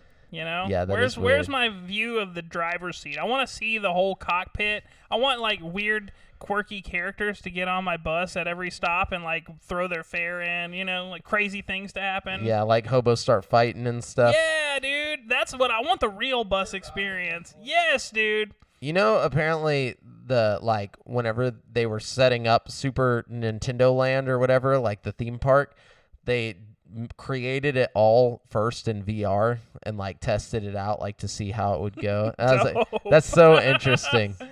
Yeah, it's pretty cool. Anyways, I don't know why that reminded me of that, but that's really cool. Get a Grip Chip is coming to Switch on March 25th for $14.99. Get a Grip Chip is a charming, challenging grappling hook 2D platformer. With its magnetic grappling hook, Chip can easily overcome every pitfall, laser, drone, mine, or other hazard in the way. I just picture like an actual chip. Yeah. I like games with grappling guns, you know what I mean? Yeah, and it's coming to Switch, so it probably is a mobile game. Then we got Yakuza 6, The Song of Life. Coming to Xbox One and PC on March 25th for $39.99, or you can just play it on Game Pass. But Yakuza 6 features an emotional story that examines the strength of family relationships and highlights an improved battle system that seamlessly transitions between battles and between explorable areas. Unless there's a 7. I think they're Like a Dragon and 7, if 7 exists. I don't know. Like a Dragon's kind of like a reboot to the whole series, but it still has like familiar shit, right? 6 is for sure coming. Yeah. Like a Dragon is basically just like Persona 5 Strikers. Like it's like the same kind of game, just the combat is different. You know what I mean? So basically everything's the same except the combat. Gotcha. But also, like, I think there's a 7th game that didn't go to Game Pass, or it hasn't been announced to come to Game Pass yet. I'm not sure. Then we have Maz-M. I had to show Devin that because I don't even know how to explain that. The Phantom of the Opera, coming to Switch and PC on March 25th for $14.99. The story of love and terror. Maz-M, The Phantom of the Opera, tells the dramatic love story in the majestic Parisian opera house through visual adventure gameplay. Okay, Yakuza 7 is Like a Dragon, so 6, I think, once 6 is on there, I think it'll basically be like all of them except for 7, or except for Like a Dragon. Yeah. Like a Dragon is 7 though. That's what I mean. Oh, yeah, okay. That's so, what I was saying. Yeah. But is Like a Dragon on there? It's not on there. No, it's not on there. Oh, okay. But I wouldn't be surprised with the way they've been popping those Yakuza games on there if it eventually comes. Yeah. You know. For sure. Octopath Traveler. Oh, you're talking about... Yeah, no, he was talking about the Masm. Oh. Octopath Traveler is coming to Game Pass on March 25th, or you can get it for $59.99. Octopath Traveler is an RPG featuring multiple characters with multiple paths who can equip multiple jobs for use in multiple battles. No, I'm just kidding. The multiple battle part was not there. Oh, dude, it's beautiful. I honestly hate myself for buying this. I purchased this on Switch like a month or 2 ago, and I never played it, and now it's going to be free. Yeah, but I feel like on Switch it's easier to play like a game like this. True, but I also wouldn't mind seeing the beauty on my fucking big-ass screen. Yeah. You know what I mean? Game Pass. Yeah, it's coming to Game Pass. And then we have Black Legend coming to Switch, PS4, Xbox One, and PC on March 25th for $29.99. In Black Legend, a thrilling alternate history strategy RPG, master tactical combat and the art of 17th century alchemy to liberate a doomed city from a bloodthirsty cult. That's a lot of stuff happening. Do y'all remember that movie Black Knight with Martin Lawrence? That's exactly what this is. He just like rollerblades and falls into the thing and then like wakes up. Yeah, that was a good movie. Isn't that how he got transported back? Wasn't he like rollerblading? I don't really remember. The only thing I really remember. Yeah. Oh yeah. He was in a Ren Fair at a Ren Fair, but he fell into the moat. But I don't remember how he falls into the moat. I think he made rollerblades back then. Yeah, back in the day. That's how he comes back, right? It's like we got to get together and watch this shit. Yeah, we got to watch that movie. And then we got Evil Inside coming to PS4, Xbox One, Switch, PS5, Series X and S, and this PC. This is that PT ripoff game. Really? Okay, so it's coming March 25th for $12.99. Evil Inside is a first-person psychological horror game. After the death of his mother and the arrest of his father for it, Mark decides to contact her using the spiritual board. It's called a Ouija board, but it fades away, and here is when Hasbro had the license to the Ouija board name. It's like, why would you call it a spiritual board? Call it a spirit board. You know, like it just sounds better, like less trashy. It's definitely better. Spirit board. I like that. And then we have Genesis Noir. Coming to Xbox One and PC on March 25th for $14.99. Genesis Noir is a surreal noir adventure set before, during, and after the Big Bang. That's interesting. Before, during, and after. Yeah, like look at the character here. It's kind of like a. This is coming to Game Pass, by the way. Is it? Okay, cool. Yeah, it looks pretty cool. I mean, it's only $12.99, so it's not like it's a big deal. And then we have El Hijo coming to Switch. Xbox, the El Hijo coming to it's like EL and then Hijo. Like Hijo. Like Hijo. Like Hijo. No. HIJO. What does the H sound like? I'm thinking like he, and then like ho, like gardening ho. I'm talking some Spanish. Like, it does the H make the J sound? What is the? No, the J makes the H, but what does the H sound like? You know what I'm saying? I don't know. Type in El Hijo. Devin, tell me about Spanish grammar. Devin, type in El Hijo and put pronunciation. I want to hear how that sounds. I probably just butchered the shit out of this because the computer will say it. You know what I'm saying? El Hijo. That's fun to say. No, click all because you didn't. Yeah, I want to. There we go. Play that video. We got to hear it. I want to hear El Hijo. What does this even mean?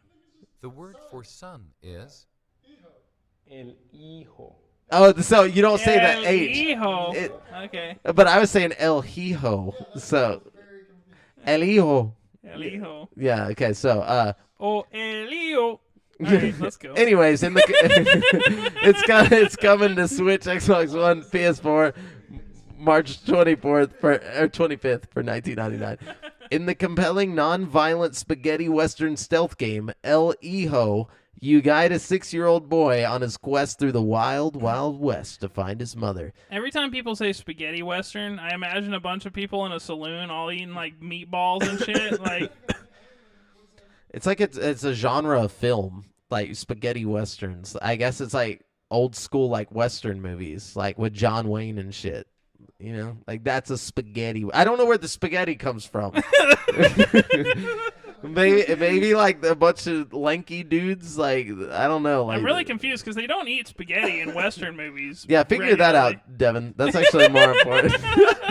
As El Hijo has taught us a lot, you know. Yeah. And then We've learned so much from Elio. this next one you don't have to show the picture for because we've talked about it a lot. It's It Takes Two. The Joseph Ferris game. Is this coming to Game Pass? I don't know, but it's coming to PS4, Xbox One, Series X and S, PS5, and PC on March 26th for $39.99.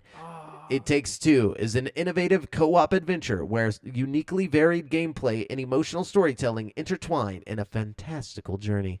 What does it Man. mean? What does it mean, Devin? What? I'm getting a lot of different, like, mixed definitions. One definition we found for spaghetti western is a European western, usually filmed in Spain or Italy, and popular. Because the spaghetti. They got the spaghetti. Popularized by the 1960s Oh. by the films of Sergio Leone Okay, so they were filmed by Spaniards or or Italian. Italians. People Okay. who like the spaghetti. I guess it's Yeah. Monster Hunter Rise is coming to Switch on March 26th for $59.99. Oh, there's a new demo for that out if people are interested in that. Nice. Rise to the challenge. Enjoy the hunt. In Monster Hunter Rise, battle fearsome monsters and use your rewards to craft a huge variety of epic weapons and armor. Cool. And then we got... Yeah, I can't stop now. No, and then we got K's and the Wild Masks. With Kaze. And the Wild Masks. Coming to Xbox One, PS4, Switch, PC, and Stadia on March 26th for $29.99. The heroic K's must invoke the powers of the Wild Masks to master land, Somebody sky, stop me. Sorry. and sky and sea in the action-packed platformer K's and the Wild Masks. Yeah, it looks really bad. Like honestly, it looks like if they took the Lola Bunny from Space Jam and then took the carrots or the carrot boss from Cuphead and then just like put it over like just fake default textures. Like they were just like, hey, let's just take some artwork from this one program. Did you see how unthick they made Lola Bunny in the new Space Jam movie? Yeah, she's actually anti-thick now. Yeah, she's like reverse thick. Yeah, she's just not Yeah. thick. She went from thick with 2 C's to like thick with a CK. or just to like just not. Yeah, like, it's sad. It's very sad. But it is what it is, you know. It's the future now. It's not like I'm gonna watch it, you know.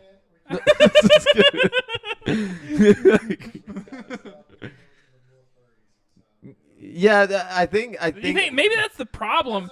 We had like Lola Bunny and Jessica Rabbit and every.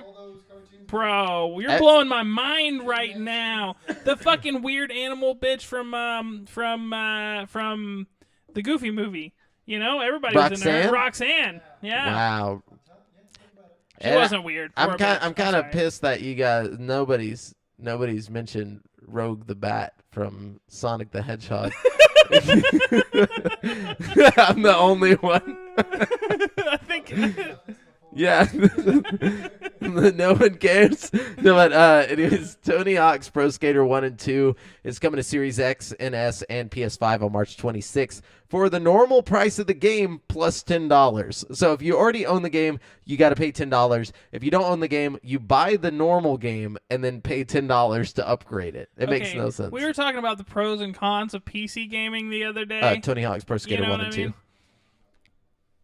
I definitely think this is a pro for PC gaming. You know, you don't have to because it's deal with already this beautiful. bullshit. Yeah, exactly. Like where like cons, you got janky shit. You're constantly having to deal with like your game crashing or frame rate or this or that. But it's like, man, at least you don't have to like pay $10 for the fucking upgrade. Your shit just is upgraded. Yeah, You for know? sure. And then we got Space-Based Startopia coming to PS4, Xbox One, Series X and S, PS5, and PC on March 26th for $59.99. In Space-Based Startopia, manage your own space station, maintaining 3 unique deck types, accommodating 8 different alien races, and defending against enemy invaders, while also contending with the station's sharp-witted and sarcastic narrator, AI, Val. Why is it always named Val? I feel like that's so cliche. Like, Is there another AI named Val? like just that type of isn't Hal the AI from Space Odyssey 2001, Yeah. and then it's something similar on Alien, right? They have one. They have like There's the I know what you're talking about. I forgot his name though. yeah. Maybe it might have been Alien 2, because in one of the Alien movies, there's an AI thing that she doesn't trust. That's the first one. No, because like the first one, she's cool with AI, and then the AI ends up being the bad guy of the whole movie in the first one, and then in the second one, she's all afraid of AI because. Oh yeah, because of that. She Yeah. got that PTSD. Mhm. Yeah, never thought about it that way. But yeah, that and what's the other movie that just came out? Not just came out, but Interstellar. There's like the robot. Yeah. Tars and Interstellar, Ash and Alien. Ash. Wow. See, like, You're right. It's always like a 3-letter yeah, word. we got to change that up. Next time we make an AI, Sophia. yeah, it's gonna Roberto. yeah, because a long ass name, dude. like that's what I liked about Halo. They called her Cortana. It gave her life. You know what I'm Yeah, saying? That's true. They also made her thick. No.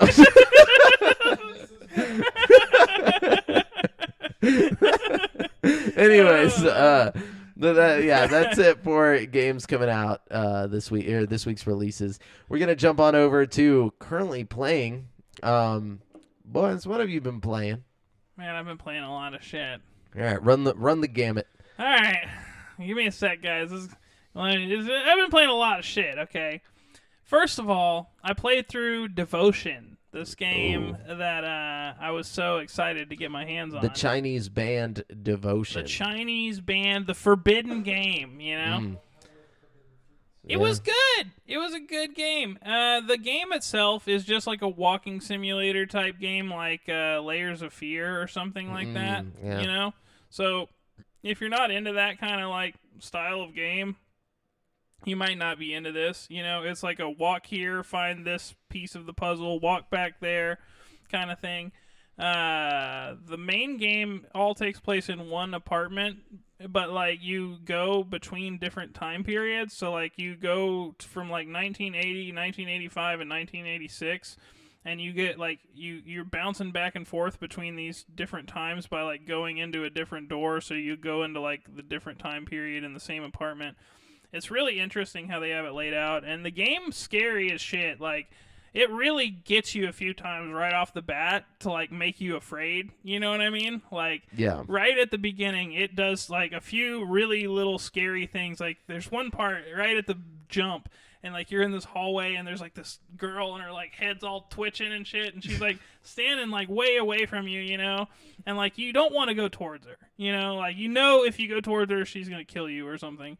So it's like, and you don't want to go backwards really, but you don't really have a choice. So like you turn around, like your instinct is to turn around, and they know this. So you turn around to see if there's anything like this way, and then you hear this like, behind you, and like when you turn around, obviously she's just like right there fucking trying to get you. It's scary as fuck, dude. Like, and they get you like 2 or 3 times right off the bat like that. Then like the whole rest of the game, like, even when they're not getting you, you're just waiting for the next time for them to get you, and it's just like, it was good, man. And, like, the art in the game is really pretty, like it was creepy, just environments and, like, lighting. I think the lighting is one of the things that they did best in the game.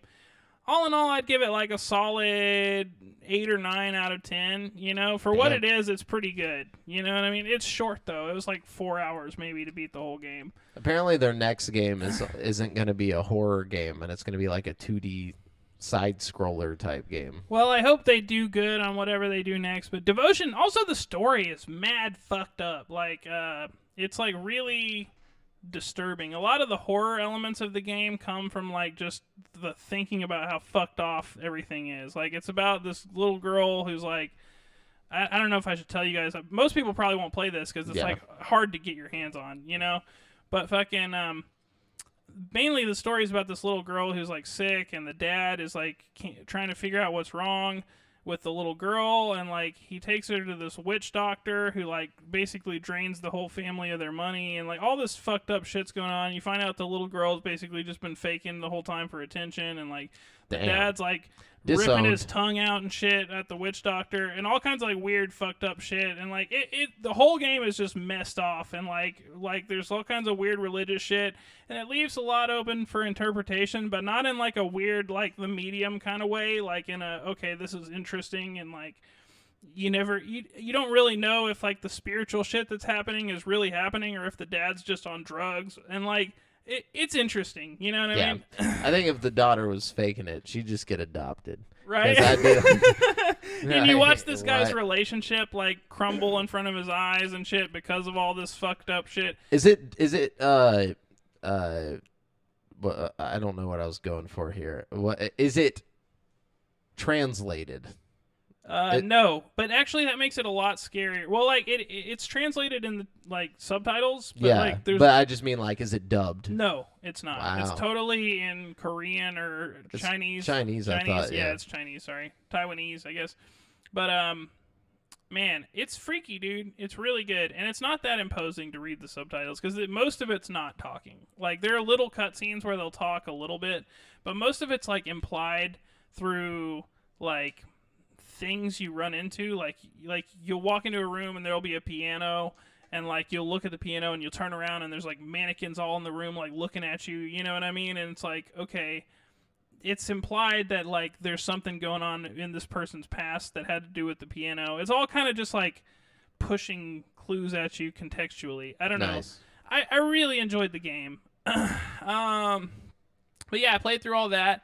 I played a little bit of Empire of Sin on Game Pass, which I found fun but kind of repetitive, and like there just really wasn't much to it. It's kind of like just go here, get this bar, try to get money. I don't know. It was okay. At best. I kind of feel that way about John Romero in general. Like the old Doom games, like they're just so repetitive. You know, it's like almost like I feel like that's what he bases his whole like game creation ideology on. It works so well for him in the first place, you know. He's like, oh, you just find one thing and then just do that, you know.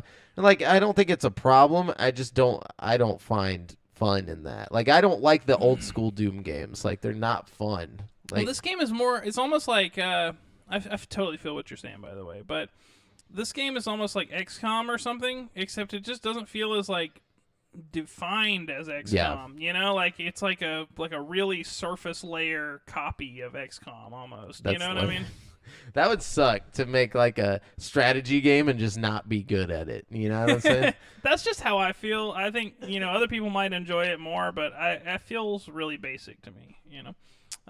Then I played Max Payne 3. I played through the whole game. Really, really fun. I don't know. That was whenever Take-Two did it, right? It was like, or not Take-Two, but the Grand Theft Auto people made it. I wouldn't be surprised because I've noticed a few things. Yeah, it was like something happened where it wasn't the original Remedy team making it for some reason or something. I wouldn't be surprised because, like, first of all, Max Payne himself looks a lot like Michael from Grand Theft Auto 5. Really? He looks and acts like Michael from Grand Theft Auto 5 a lot in this game. And also, he, like the character models or something look like Grand Theft Auto 5. And like the like when you're playing multiplayer, the name over their head looks just like the name over the head in Grand Theft Auto 5. You know what I mean? Yeah, I think it had a lot to do with that. I mean, did it feel like the old Max Payne games? Yeah, it really did. That's what I was going to say. The thing is, okay, so Max Payne 3, Max Payne 1 and 2 is like you're Developed by Remedy and published by Rockstar. Yeah, that's what it was. Rockstar. No, but Rockstar published the other one. There's something to. No, Remedy Remedy's did the other always ones too, yeah, always did them. But I think what happened was like they got like Rockstar added people to their team or something. Like it was something like Rockstar stepped in to help or for some reason. I don't remember. Anyways, what is it? I don't know, but like the original 2 games, it's like you're in this like really bleak, morose, warehouses and like, shitty, crack houses and stuff like that. Like it always feels dark and like dingy, In Max Payne 3, I feel like you have like a really healthy dose of like level variety. You know what I mean? Like you'll be in a flashy club in one level with like strobe lights going off, and then in the next level you'll be in like favela, like walking around, or on the next level you'll be in like a mansion or a bar or something. Like I think Max Payne 3's strong suit is like environments. Like, it puts you in really cool set pieces and then lets you just have, like, slow-mo gunfights, I haven't played Max Payne in a very long time. So, I was looking it up, and Max Payne 2 was developed by Remedy, and it said Max Payne 3 was developed by Rockstar Studios. Yeah, okay. I knew they had stepped in for some reason. I think they bought the IP or something like that. They just enveloped them Into it, yeah. Because for the longest time, Rockstar didn't even have like multiple studios, and now they do. Yeah. Rockstar North and all that. And it's something like that Max Payne 2 didn't sell well enough. Like the game did well, but didn't make enough money, so they had to get bought or something like that. I don't remember. Yeah, I don't think they publicized Max Payne 2 enough or something like that. I still remember the X-Play review of it though. That's like yesterday, like in my brain. Like, Man, Max Payne 3 though, I will say this: it holds up incredibly well, and like it scales really well graphically. Like I crank it up to 1440 or whatever, and like the frame rate, it feels like a modern game almost. Just how good it looks and stuff. Like it's got a couple of rough edges, but overall it looks like really good considering when it came out. Yeah. Yeah, Yeah. that's not that That's long not too ago. old. Yeah. But still, it feels like it was a long time ago. it That's 1 year after Skyrim. It came out after Skyrim. Like what? I could have swore that game came out before Skyrim. Yeah. Oh, that's why it looks so close to GTA 5. That makes sense. Yeah. Wow. It really does make a lot of sense. I don't know, but I really enjoyed it. Yeah, let's see what else. I've been playing this game called Edge of Nowhere. I'm not like super far into it. I'm probably like halfway through it. But basically, it's like the new Tomb Raider games, or like Uncharted or something, but it's in VR. And you're playing like, it's like a third-person shooter game. And you're like in VR world looking at this guy in front of you. And he's like walking around, and it's a lot of like climbing with the ice picks and like shooting monsters and sneaking. It's pretty good. It's fucking scary randomly at times. Like, it'll do like little cutscenes where you'll be like in his body and like looking at everything from his perspective, and then it'll cut back to like when you're playing the actual gameplay. It'll be more like a Tomb Raider style game, which works exceptionally well in VR. Like, you wouldn't think that works super well, but it really, really does. Yeah, and you've said that in the past, and I still have yet to play a VR game in a third person like that. Yeah, I definitely recommend Hellblade as the one to go to, or Moss is really good. Yeah, I've heard you talk about Moss. But this is good too. It's got me a few times. Like, I didn't expect it to be a scary game. You know that game Lost Planet from back in the day? Yep. It's like a snowy. Snowy. It's got that kind of aesthetic. Like, everything is snowy. Basically, you're either out in the snow or you're in like a cave. It's like snow and caves in this game, you know? So it's like, imagine Tomb Raider gameplay, Lost Planet, like, look and feel, and like a weird supernatural, like, Silent Hill kind of thing going on throughout the whole game. It's interesting, and I definitely recommend it. It's on the Oculus Store for like $10 or something. It's pretty worth. Then I went back to Marvel Avengers, which I haven't played in a long-ass time. And basically, I missed the whole content drop they did before the most recent one. So I've got like a shitload of new story and stuff to do. So I'm working my way through all that. It's kind of my like popcorn game before I'm like, when I'm too sleepy, but I just want to play something until I'm like about to fall asleep, you know? I'll put that one on and play through a few missions. But I'm kind of upset. Like, okay, since I last played, they've added 2 new characters. They've added the Hawkeye girl and the Hawkeye guy. But it's like, why are you going to add 2 characters that are basically exactly the same? You say the cockeyed girl and the hawk-eyed guy? No, there's a Hawkeye. Like, oh, they're both Hawkeye. they're both Hawkeye, but one Okay. of them's like the Hawkeye protege girl. Is it? Maybe. Yeah, I think they both have the same last name. I'm not very far into the story yet, like the new story. No, it's okay. But seriously, You almost got dropped, bro. No, I'm enjoying it, So we'll have to see how it plays out. But I feel like they should have done a different character. Like, save the dude with Hawkeye for later, Like, don't just hit us with 2 bow characters back to back. But whatever. Right? And let's see. And I've been playing this game called Superliminal. I haven't been playing it. I played it once, and I'll probably never play it again. It's called Superliminal. It's a lot like Portal, but like less creative. I don't know. Basically, you're taking items and moving them in ways that like manipulate your perspective so they get bigger, and like then using them in the room to like help you get to stuff. I remember that game, or I remember seeing that game, right? And it's like very weirdly like the perspective of things is like super off and stuff. Yeah, I was really excited about this game, but like after playing it for a few hours, it's kind of trash. It just feels like a knockoff Portal to me. Like, and it's nothing like Portal as far as like there's no portals, Yeah, it's the premise though, but the puzzles. Like everything about it feels like Portal. Like it wants to feel ominous, but like not ominous at the same time. Like Portal, it's the puzzles like Portal. It's like, I don't know. It's had a few moments that are like decent, but like overall, it kind of let me down a little bit.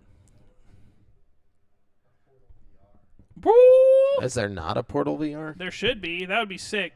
Can you imagine? The parts in Portal where you got to jump through the portal and it like blasts you through the, It's like super fast. Just launch yourself. That would be fun. You'd probably just throw up. Right. Yeah, My that. poor mom almost fell over when I put the VR headset on her earlier. Oh my She was God. like, "I don't want to walk." I was like, "Okay." She's like, I can't stop. She just runs. Yeah, that game and the Turing test is like a game that's very similar to. Oh, I've got that Portal. downloaded right now. It's pretty good. It's worth a play. Like the story's not really there, but the puzzles are fun. The Portal like puzzles are fun. I'll have to give it a try. Anyways, I've been playing. You guessed it, Call of Duty Warzone. I've been playing a lot of that actually.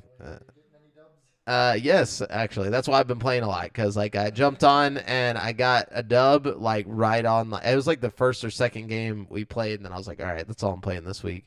So I've just been playing that a lot and hanging out with the boys on Discord. But yeah, what about you, Devin? That's it. That's literally all I play. I was gonna play more Fallout, but I got too caught up in Warzone, and I was like, no, I'm gonna play my video game time on this.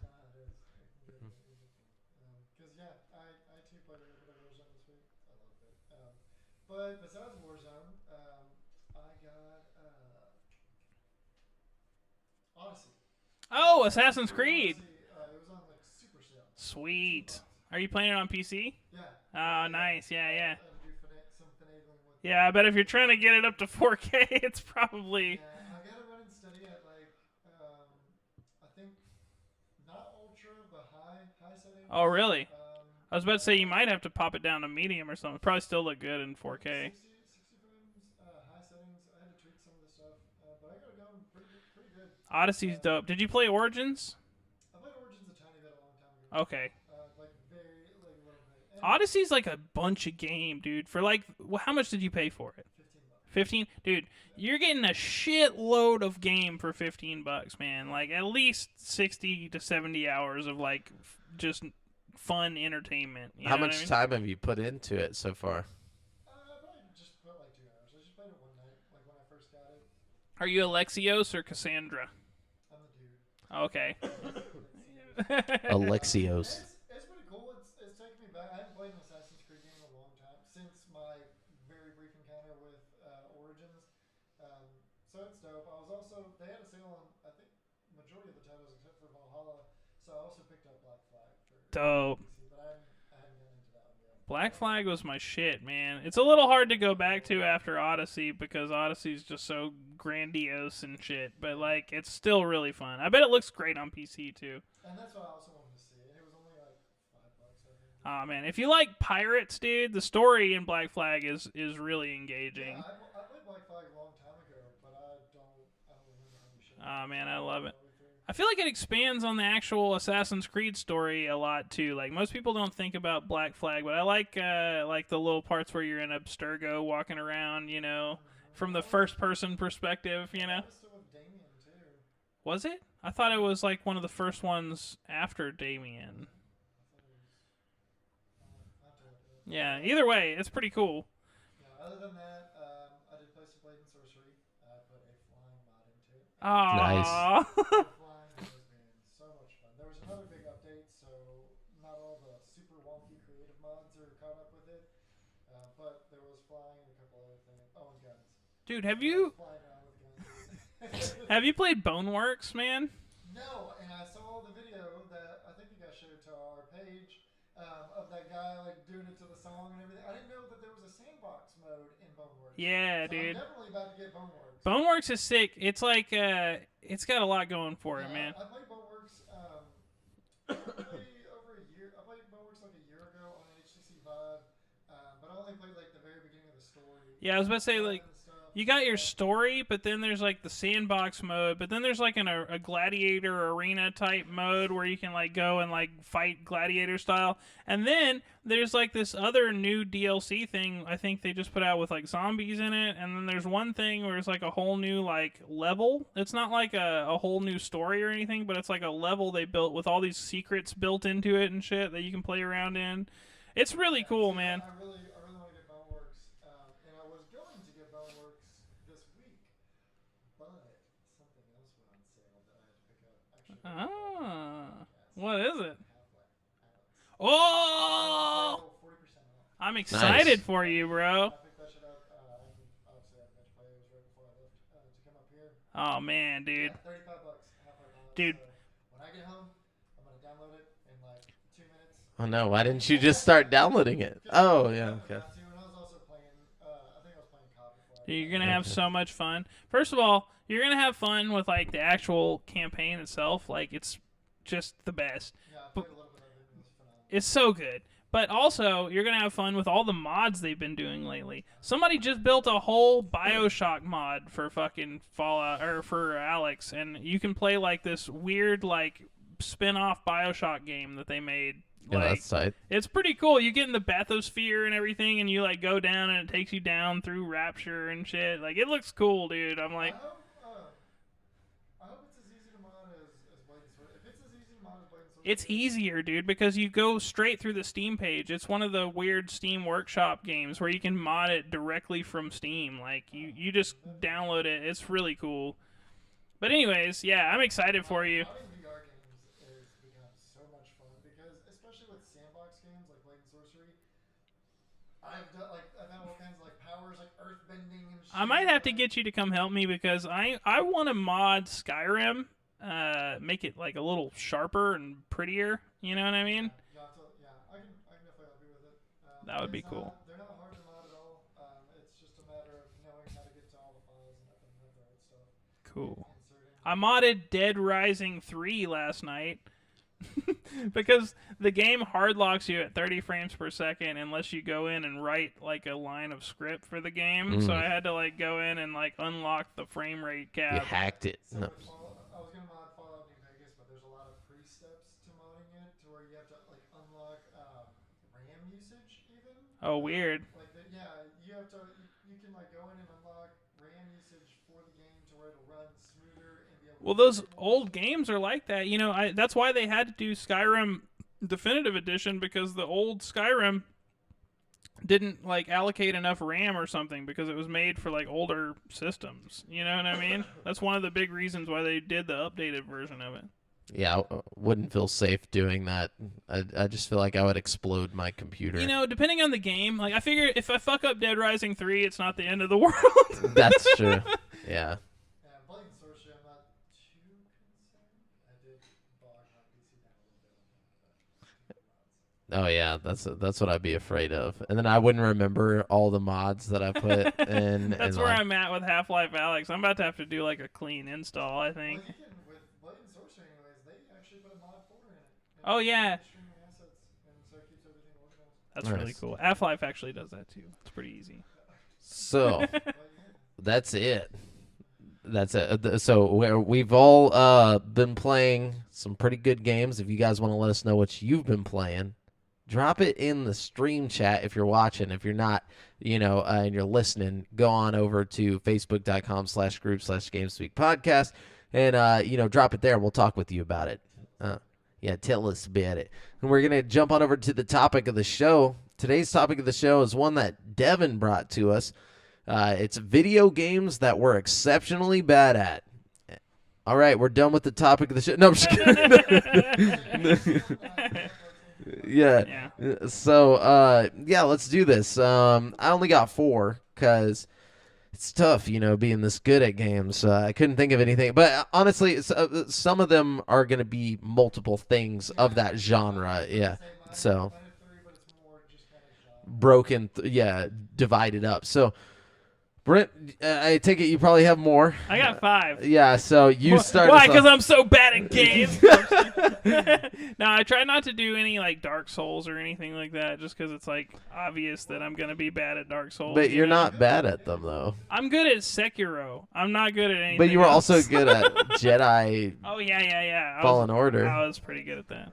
But that's, I was good at it after hours of getting my ass whooped over and over again and practicing, Yeah, but I think that's These the games point. on my list, I've practiced for hours. I still suck at Oh, yeah. I'm about to, I'm going to switch one out whenever we get to it because it's All right. it's going to be. All right, let me kick it off. I'll start off with Call of Duty Warzone.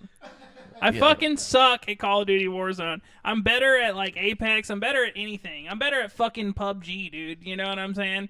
Literally anything I'm better at than Call of Duty Warzone. That's because so many people have had so many years to get really fucking good at Call of Duty. And then they jump on over to Warzone and all the people that just want to have fun in a battle royale just get destroyed by like the people who just know how to play Call of Duty and like they have like they know all the weapons. It's like the meta is down, like they know it. It's someone like Devin, who's got like an average of like 4 kills per game, like he's got like 1.5 KDR. It's probably higher than that. What is it? It's a 1.6, right? Yeah. It's stupid. So But my thing is, like, I was good at the other Call of Duty fucking Battle Royale. The one they did on the Treyarch game. Oh, yeah. Yeah, Blackout. I was great at Blackout, I'm... Just turn the damage down a little bit, because they were like, everyone was bullet sponges in that game. Yeah. That was the only gripe about it. Other than that, it was I think that's why I liked it. I like games where you can take a few hits and react. You know what I mean? Like, I don't want to just insta-die if I get shot, which I guess is more realistic, and I get that most people probably want that. But it's like, I want like a Halo-type situation where we're having shootouts and like ducking under cars and like, where it's not just instantly killing each other. Like in Blackout, if you had level 3 armor, it was like 2 full magazines to kill someone. And Oh, wow. I'll admit, Blackout was a little broken, but I still liked it better than Warzone because I was better at it. You know what I mean? Like, Yeah, I feel that. All right, my one of my games that I'm exceptionally bad at is just like any strategy or tactics game at all ever. Like I'm so dumb. Like Fire Emblem. That's on mine too. I got I have XCOM on mine, so it's like. Yeah, I have XCOM down. I have XCOM, Civilization, Fire Emblem, anything of those genres. Like I'm just bad. Like. Especially tactics games where my characters die like forever. Oh yeah. I'm like, if there's permadeath, I'm not playing it. Like I refuse because I'm gonna instantly just like quit the game. Like the moment one of my characters that I put any effort into dies, like I'm done. Like. I'm not so sure that I'm exceptionally bad. I just don't have the fucking attention span. Maybe it's that, but I do. I just suck. yeah, I'm I really definitely bad. have the attention span. I just like. Yeah, that was also one. I know. My tactical was gonna be. That's Like- how it was on that Empire of Sin game. I got my whole gang killed like 4 times. I went through like 3 different gangs in the course of an hour. Like, My brain's just not mathematical. You know what I'm saying? And I feel like you have to have like a math mind to enjoy games like that, because you really got to think about the rock paper scissors of everything. Like, oh, my stats are here, and like all that. Like, I look at stats and I'm like, number high must be good. You know, like, yeah. see, okay, my thing is like it's a love-hate thing for me because I actually really enjoy this genre. I'm just really bad at it. You know, Oh, like yeah. Fire Emblem Three Houses is one of the best games I've ever played. Like, it was so good, but it's like I'm I couldn't bad spend the at money. It, you Yeah, know what I couldn't mean? spend the Like, money on it, even though people kept saying it's like one of the best games It ever. really like, is, I was dude. like, I'm not gonna spend money on this because I'll play for 10 minutes, die, and get pissed off and never You play it don't again. have to do permadeath on Three Houses if you don't want to. But Yeah, but then I feel like I'm not playing. You know what I'm saying? It's like, yeah, you are kind of a little bitch. yeah, like, I'm not gonna be a scrub like that. Like that. But That's dude, the game problem. is excellent. Like, it's far and away better than like XCOM and all the other games, like tactics games like that, in my opinion. Okay, well that was one of mine. So I'll go to my next one. Yeah, Devin. So I love this game. I've played this game for a very long time. Which one is this? RuneScape. So bad. Like I don't even understand how to fucking play RuneScape. Wait, so- you're bad at RuneScape? So I would question everything, and I'd skill. Yeah, There's yeah. a lot of different things you can do in the game, but as far as like going and actually like competing in like any type of like fighting or doing like the huge bosses and whatnot. Yeah, yeah. There's a lot of complex shit and clicking that goes into that I could never like get down, and eventually just gave up and did other shit in the game.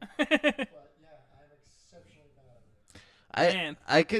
I could see it being a hard game, like just because of how many people played it. You know, like is there like PvP? Is it like super hard? Yeah, there's PvP, and then the end game like bosses or like huge monster battles and stuff. Like you go to like farm a monster. Like there's this one, you have to like walk to certain spots. While you're doing this, you also have to keep up with different types of prayers that this monster might be like the attacks are shooting at you, while keeping up with your food and making sure that you're attacking with the right weapon at the right time, and a bunch of shit. Yeah, I'm good. All of this at the same time, and having to keep up. And then all of it looks like See, I like looks games like a game made in paint. Like I like single player games like that where I can like pause it and think about what I'm gonna do for a second. But I know because it's online. But it's like yeah, no, that's a good one. That is a Yeah, good one. That's a good one. What you got, Brent? What game are you exceptionally just fucking terrible at, Brent? Rocket League. Oh, dude, I'm on that too. Yeah, I'm really bad. I'm pretty dang bad at Rocket League. I haven't tried that hard to be good at Rocket League, That's the difference between know, you and I. but I've played it a few times and I'm not good at it, and I almost don't enjoy it because I'm so bad at it. You know what I mean? Yeah, It's cool. It's a fun I game. like the idea of it, and like Yeah. I like watching other people play it. I just suck bad at it. I don't even know what yeah, that means. yeah, It's you can't be talking. gotta be these, good like- though. No, Well, I figured it was platinum. I was thinking platypus. No, I mean like I just didn't know like what. How do you get to platinum? Like what? Yeah, do what do you got to do? Oh, okay. Word. So what is that like? Top what percent? Like what is platinum? Okay. Well, let's just Okay. say you wouldn't have gone plat if I would have been on your team. Okay. You know. But I remember I spent like 2 weeks. Like I was like, okay, I'm gonna get good at this game. And but from my gameplay from the first like second to the last second of the 2 weeks was exactly the same. Like I was like, I don't even fucking care anymore. Like I just quit.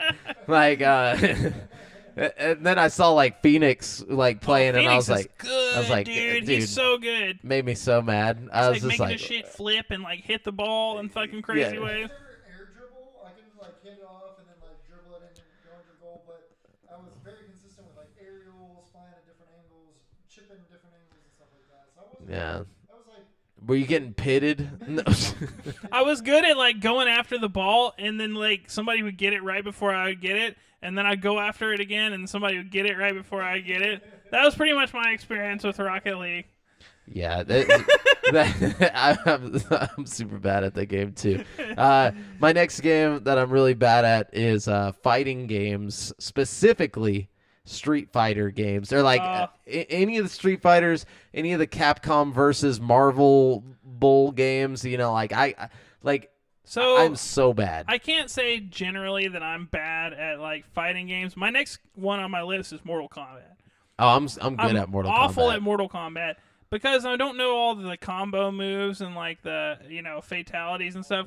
I'll tell you, but I can't say I'm bad at all fighting games because I'm really good at Dead or Alive for some reason. I don't know what it is, but like I'm exceptionally good at Dead or Alive. I was really good at Tekken, but the same thing, Mortal Kombat, like the recent ones.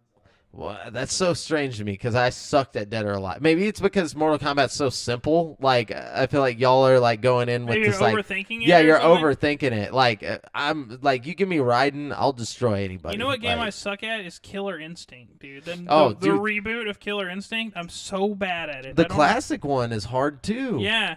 Like Matt Brown is like he's amazing. If you get him with that game. skeleton guy, dude, it's over. Like the's no beating him. So, what's the name? Like skeletal or something? No, Spinal. Because I know it sounds like anal. Like Soul Calibur is different though. Soul Calibur is dope. You know, I wouldn't say I'm good at Soul Calibur, but I enjoyed playing it. I was pretty good with Keelik. Keelik was my dude, the guy with the bow staff. Yeah, dude, because I'd be spamming that. Yeah. I was always Valdo. I was the guy with the fucking Volvo. Yeah. No, Volvo's a car. What's his name? I think it was Valdo. Is it Valdo? Yeah, he had like little knives for a hand, and he was all like droopy and doing weird shit like this. I like whenever you could get his like ring blades, like where it's like yes. He was so cool. Man, that game was sick. Oh, Nightmare! Nightmare was that Oh, boy. Yeah. Nightmare was like playing as Donkey Kong in Mario Kart, you know. This is like the big boy. I like Nightmare. Oh man, there's so many good characters in that game. Very good, and Link. I was really good with Link in that game. GameCube. Okay, Devin, what game do you suck at? So this is number 2 on my list. Yeah. Yeah. So number 2 is Soulsborne. Yeah, I'm. Oh man, I feel like everybody's bad at Soulsborne games. That's like the point. I did not get better though. I put several hours into just the opening fucking boss of Dark Souls 3, and it took me forever just to beat that guy. And then I got into like the rest of the game or the world or whatever, and was getting my ass fucking handed to me by every living creature that even breathed on me.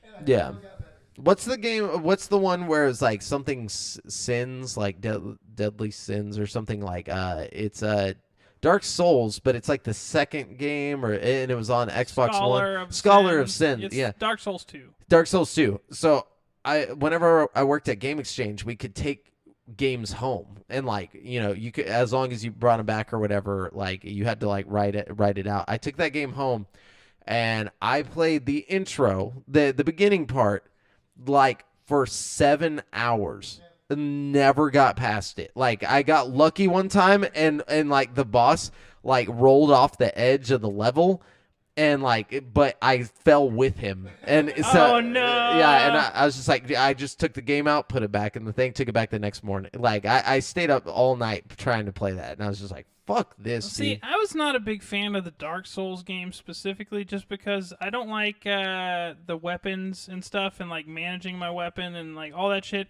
Because I came from Sekiro, so I was expecting more of like a Sekiro type experience. I like Sekiro like because you only have to worry about mastering your ninja sword. You know what I mean? Yeah. And Sekiro is less about like dodging and more about blocking. I don't know. It's a different feel to the whole game overall. Like, I would try Sekiro, and if you're not feeling like it's gonna be hard, it's gonna feel just as hard as Dark Souls at first, but like it's so rewarding to master it. Like it really is. I have Sekiro. I have not put too much time into it. You gave me Sekiro. I'm like an hour in, and and then I got frustrated, and I was like, I'll come back to this, and haven't turned it back on yet. I need to though. I need to. Sekiro is one of those games where if you like come across a boss, I mean, unless it's like a main boss, like if you come across one of those little mini bosses and it starts getting you frustrated, just completely Avoid it and like come back to it later. Then I feel like I'm cheating. No, you're not, because you'll eventually have to fucking fight that guy, you know? Oh. But there's like other less, like, you don't have to go that way most of the time. Like sometimes it'll just be like a gourd seed you'll get. And that's another thing. As you level up through the game, not level up, but as you like play through the game, you start to acquire like gourd seeds and prosthetic arms that like help you fight. So the game actually gets easier as you play because you get all these like things that like help you, you know? Fallen Order. So, okay, Fallen Order is just like Sekiro. If you don't like Fallen Order, then you won't like Sekiro. I did not like Fallen You know what I mean? I was just bad at it, and I was tired of spending so long on every single like half-assed boss fight. It's like, oh god, if I get to a boss, I'm gonna be really bad. I got rewarding to all me, the I don't way, know. all the way to the last boss in that game, and just quit. Like on the last boss, like never finished it. I forget her name, but At least you it's got like there. the black chick, and like I beat her. So I was so close to beating her. Like All you get is like a kind of cool cutscene after that, and that's it. Yeah, you know what I mean? I'm good. I was like, whatever comes after this is not worth my you could probably frustration. Google ending cutscene, and just like YouTube literally it. that's all you'd miss. Like, you know what I mean? But yeah, so Brent, is it? Yeah, it's you. What you got? My last one is Project Cars 2. Ooh. I'm not bad at all racing games, but Project Cars 2 is like something about their like realism they're going for makes it like incredibly hard to play. Like I don't know. Yeah, it's like too simulated. It's simulation. too simulated. But it's like I drive a car every fucking day, you know? Like, I know what the fuck a fucking car is supposed to feel like. Go fuck yourself with this simulation bullshit. That's how I felt about Project Gotham Racing. Like it was just like it was like if you were driving on ice. Yes. Like, it's like, Everything it's like, I hate it. And it's like if I had fucking weights on my hands while I'm trying to drive or something. Like I can't fucking turn the wheel. It's like well, I mean, it's cool and all in VR, but it's like impossible to play. It's just really fucking stupidly hard. Yeah. Like it's that's all simulation racing games though, like or racing sim games. It's just like made to. Maybe that's what it actually feels like to drive those cars. You know, that's, maybe I just don't know. Like, Maybe that's it's what I'm like saying. actually impossible to fucking turn those bitches. yeah, you know? it's like driving a tank. My last game though is Mega Man, like the old school Mega Man. Mega Man's hard as fuck. Dude, I've never beat that game. Never even came close to beating that game. I Like, didn't even think about Mega Man. it's You know what? so hard. For the record, just platformers from that era. Honorable mention, Fucking Lion King. yeah, all that Lion shit. King. I can't say that about all of them though, because I was dope at Mario. I was dope at Donkey Kong Country. Yeah, I don't know about Sonic. I wasn't good at that. You said you were good at Sonic? I was good at Sonic. Yeah, like on Sega Genesis. Yeah, my Game Gear, dude. That's where I was playing my Sonic. That was my Nice. shit, dude. 900 batteries is all it took. 8, actually. 8 double A's, dude. It was insane. Dude, Yeah. it was the bomb. Game Gear was like the best, except for the 8 AA batteries. You had to have a shitload of double A's on deck to play Game Gear. Not all of us were rich girls. They didn't have like a way to just have like continuous charging back then. So Yeah, it was no, like, they did. It had a AC adapter. I could Did plug it? it into the wall. Yeah, but Okay. most of the time I was like on the go with it. Yeah, You know yeah. what I mean? it's like it's the OG Switch, dude. No, but yeah, it was like just Mega Man was really hard. I don't know why, and I've gone back in recent years and tried to play through it, and I'm just Bro, like they're all hard. Even 64 or Mega Man Legends or whatever. Legends, dude. That game shit was is fucking hard. impossible, dude. Like, Yeah, like I remember there was a save on my N64 version where somebody had gotten to the last boss, and I was like, "Oh, cool! I'm gonna go and fight the boss and beat the game." And like, it was just not gonna happen. It was just that's like, probably why they got rid of it. They were like, yeah, fuck the this. same thing as this Jedi Fallen Order. All right, well, Devin, Yep, I got one more. Fucking Madden. Oh, Wow. Madden. so and it is I can't think game that I'm worse at than Madden. And I've actually, me and my brother used to play back in the day, and I tried to play it a couple times here, in modern times, and I'm just unbelievably bad. I could be the best team in the league, and you could be the worst team in the league, and I will throw picks every single time. I cannot make a completion on any plays. I don't know what it is, but that game, I'm cursed. Dude, I don't know what it is either because, like, I don't follow football. I don't watch football. I barely know the fucking rules. But, like, I'm good as fuck at Madden. Like, I am so good at those Madden games, dude. I'll pick up and beat just about anybody in a Madden game. It doesn't even, like, I don't understand why I'm good at Madden. Like, I don't know shit about football. Like, I just, like, okay, I'm going to throw it this pass, or I'm going to run it this one. That's, like, as far as my strategy goes. I always go for the extra point. You know what I mean? Like, I've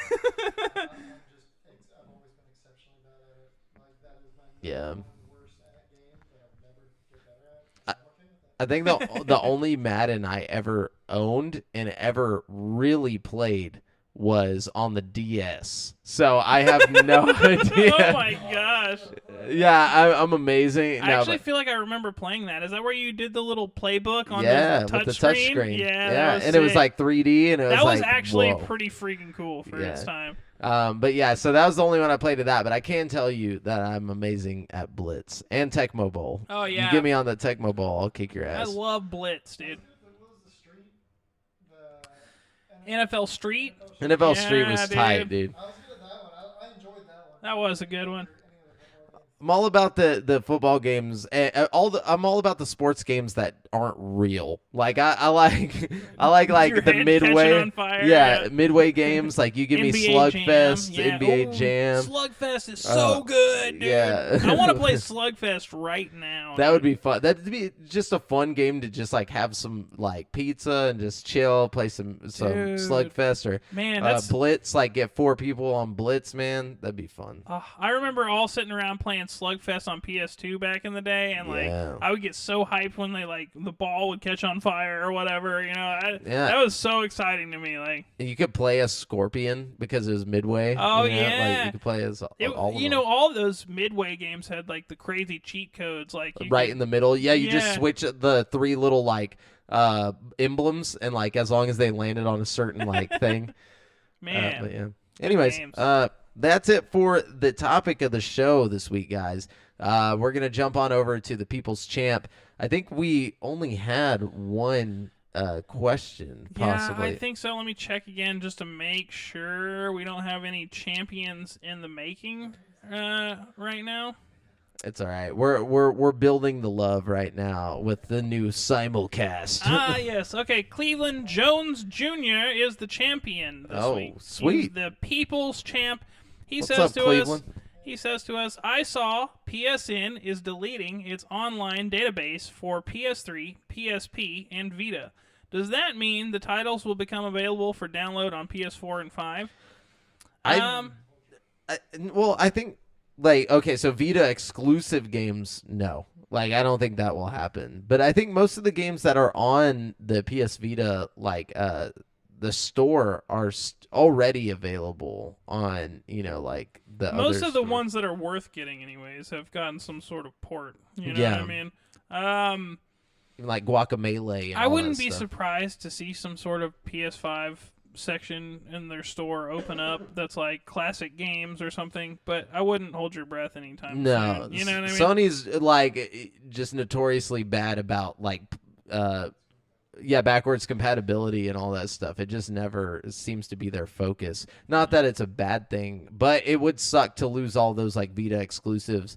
Also, I mean, like, can you even play Metal Gear Acid today? Like, is there a way to play that game on PlayStation anywhere? I don't know. Like, besides only a on PSP, if you have the disc, yeah. Imagine if they ported that, like I you would could play get it digitally. You know what I'm saying? That's See, I think a that's where the strategy problem game I really would lies is like obscure games like that are like kind of niche and like only a few people really were into. You know what I mean? Mhm. I feel like those are the real victims here. You know, because they're not gonna get ported over. Yeah. They're gonna live on as relics on those little discs, and that's it. You know what I mean? Well, like, the Vita wasn't even discs though. The Vita. PSP though is Yeah, where Acid was. You know what I mean? So whenever he said he mentioned the Vita as well. What about the Golden Abyss? Is that playable anywhere else besides the Vita?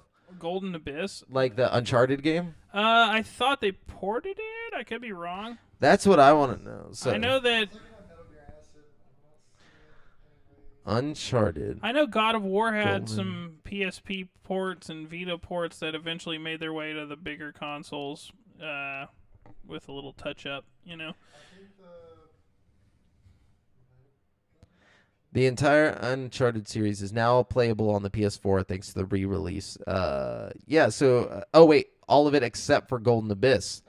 Yep. Oh wow. Well, there you go. I mean, it's looking like a lot of these games. Your best bet is probably going to be to go to Game Exchange or something, or Just your get a classic. vintage game store, and get it classic. You know. That's unfortunate that they're gonna lose those games. I never had a PS Vita, but I heard there was a lot of like good exclusives for it. Oh yeah, man. PS Vita for a long time was the only place you could play Persona 4, which is like one of the best games like I've ever played.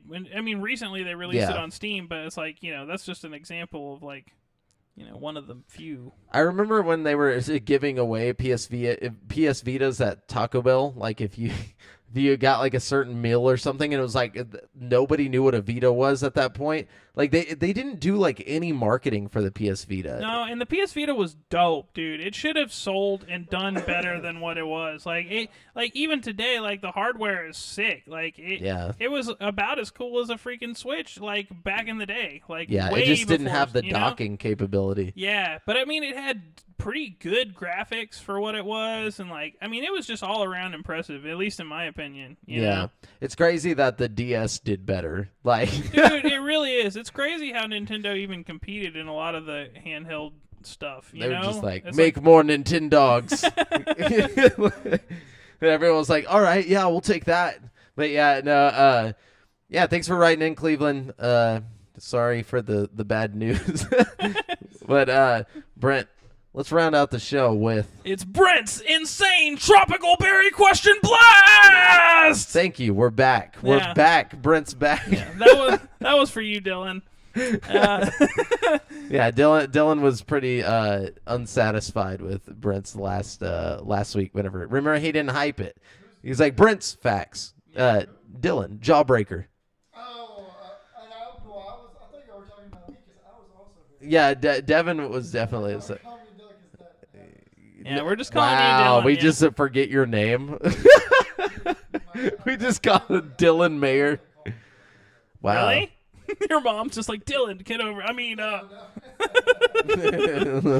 okay. All right, you guys ready? Yeah, let's do this. All right. What big change happened to the Three Musketeers candy bar in 1945? Whoa, 1945? Yeah, dog. I didn't know that candy existed that long ago. they got rid of nougat. They added the nougat. That's okay. So Brent's saying no to both of those things. Hold on. They added the third Musketeer. Nope. Okay.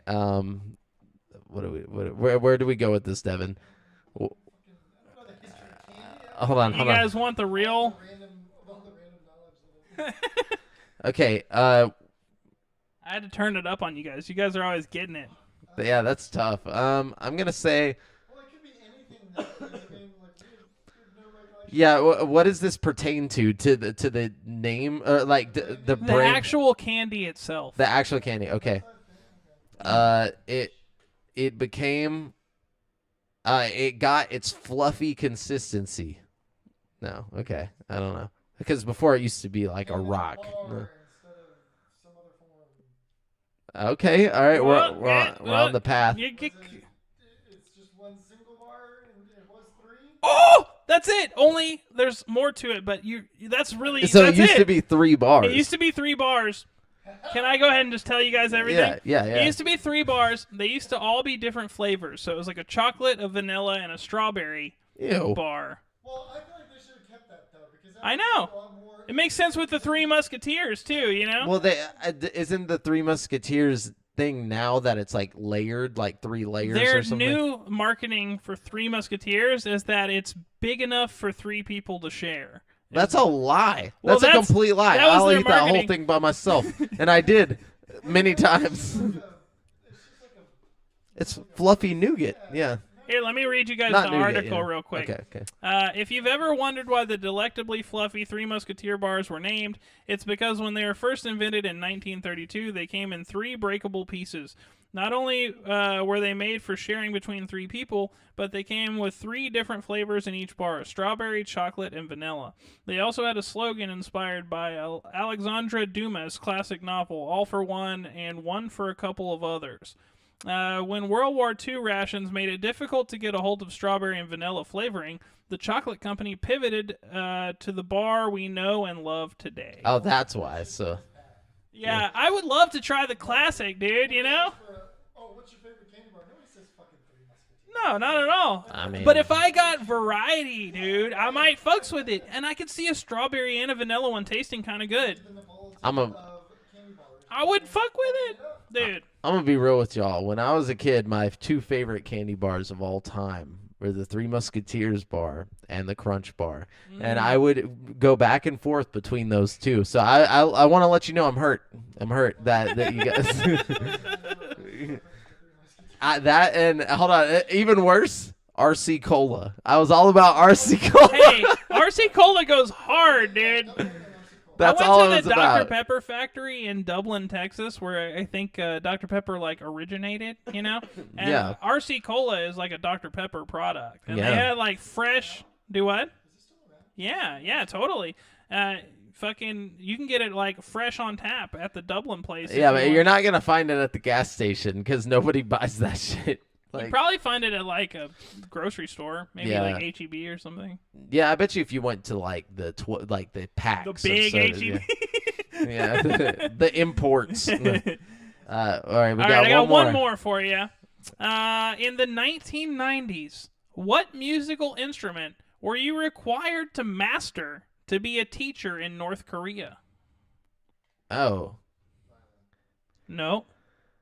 I'm gonna say the didgeridoo. No, but it's an equally stupid instrument. Maybe Okay. actually less stupid than a didgeridoo. The But kazoo. it's pretty stupid. Well, way less stupid than a kazoo. Okay, How do you master the kazoo? okay, less stupid than a harmonica, more stupid than a clarinet. Wow, we're just gonna name every instrument. Okay, last thing. More stupid than a clarinet. It's gotta be the triangle. Oh man, it's a little less stupid than. Is it a triangle. brass instrument? No, it's an accordion. I would have never guessed that. I'm thinking like Mexico when I think accordion. You know what I'm thinking? Well, you know? next time you think accordion, Think think North North Korea because apparently it's like the most popular like instrument down there. Everybody's like obsessed Down with there. accordions because you can take them. Well, they're You're- forced to. You are required to play music in North Korea. There's never allowed to. You're either forced to or you don't. It's known as the people's instrument because it's convenient size. Just like makes the People's Champ. makes it ideal to take on marches. Yeah. So there you go. For years, it's been taught in schools, so you have to know how to play it. Wonderful. I wonder what else is taught in those schools. You know? Can you imagine a classroom full of like?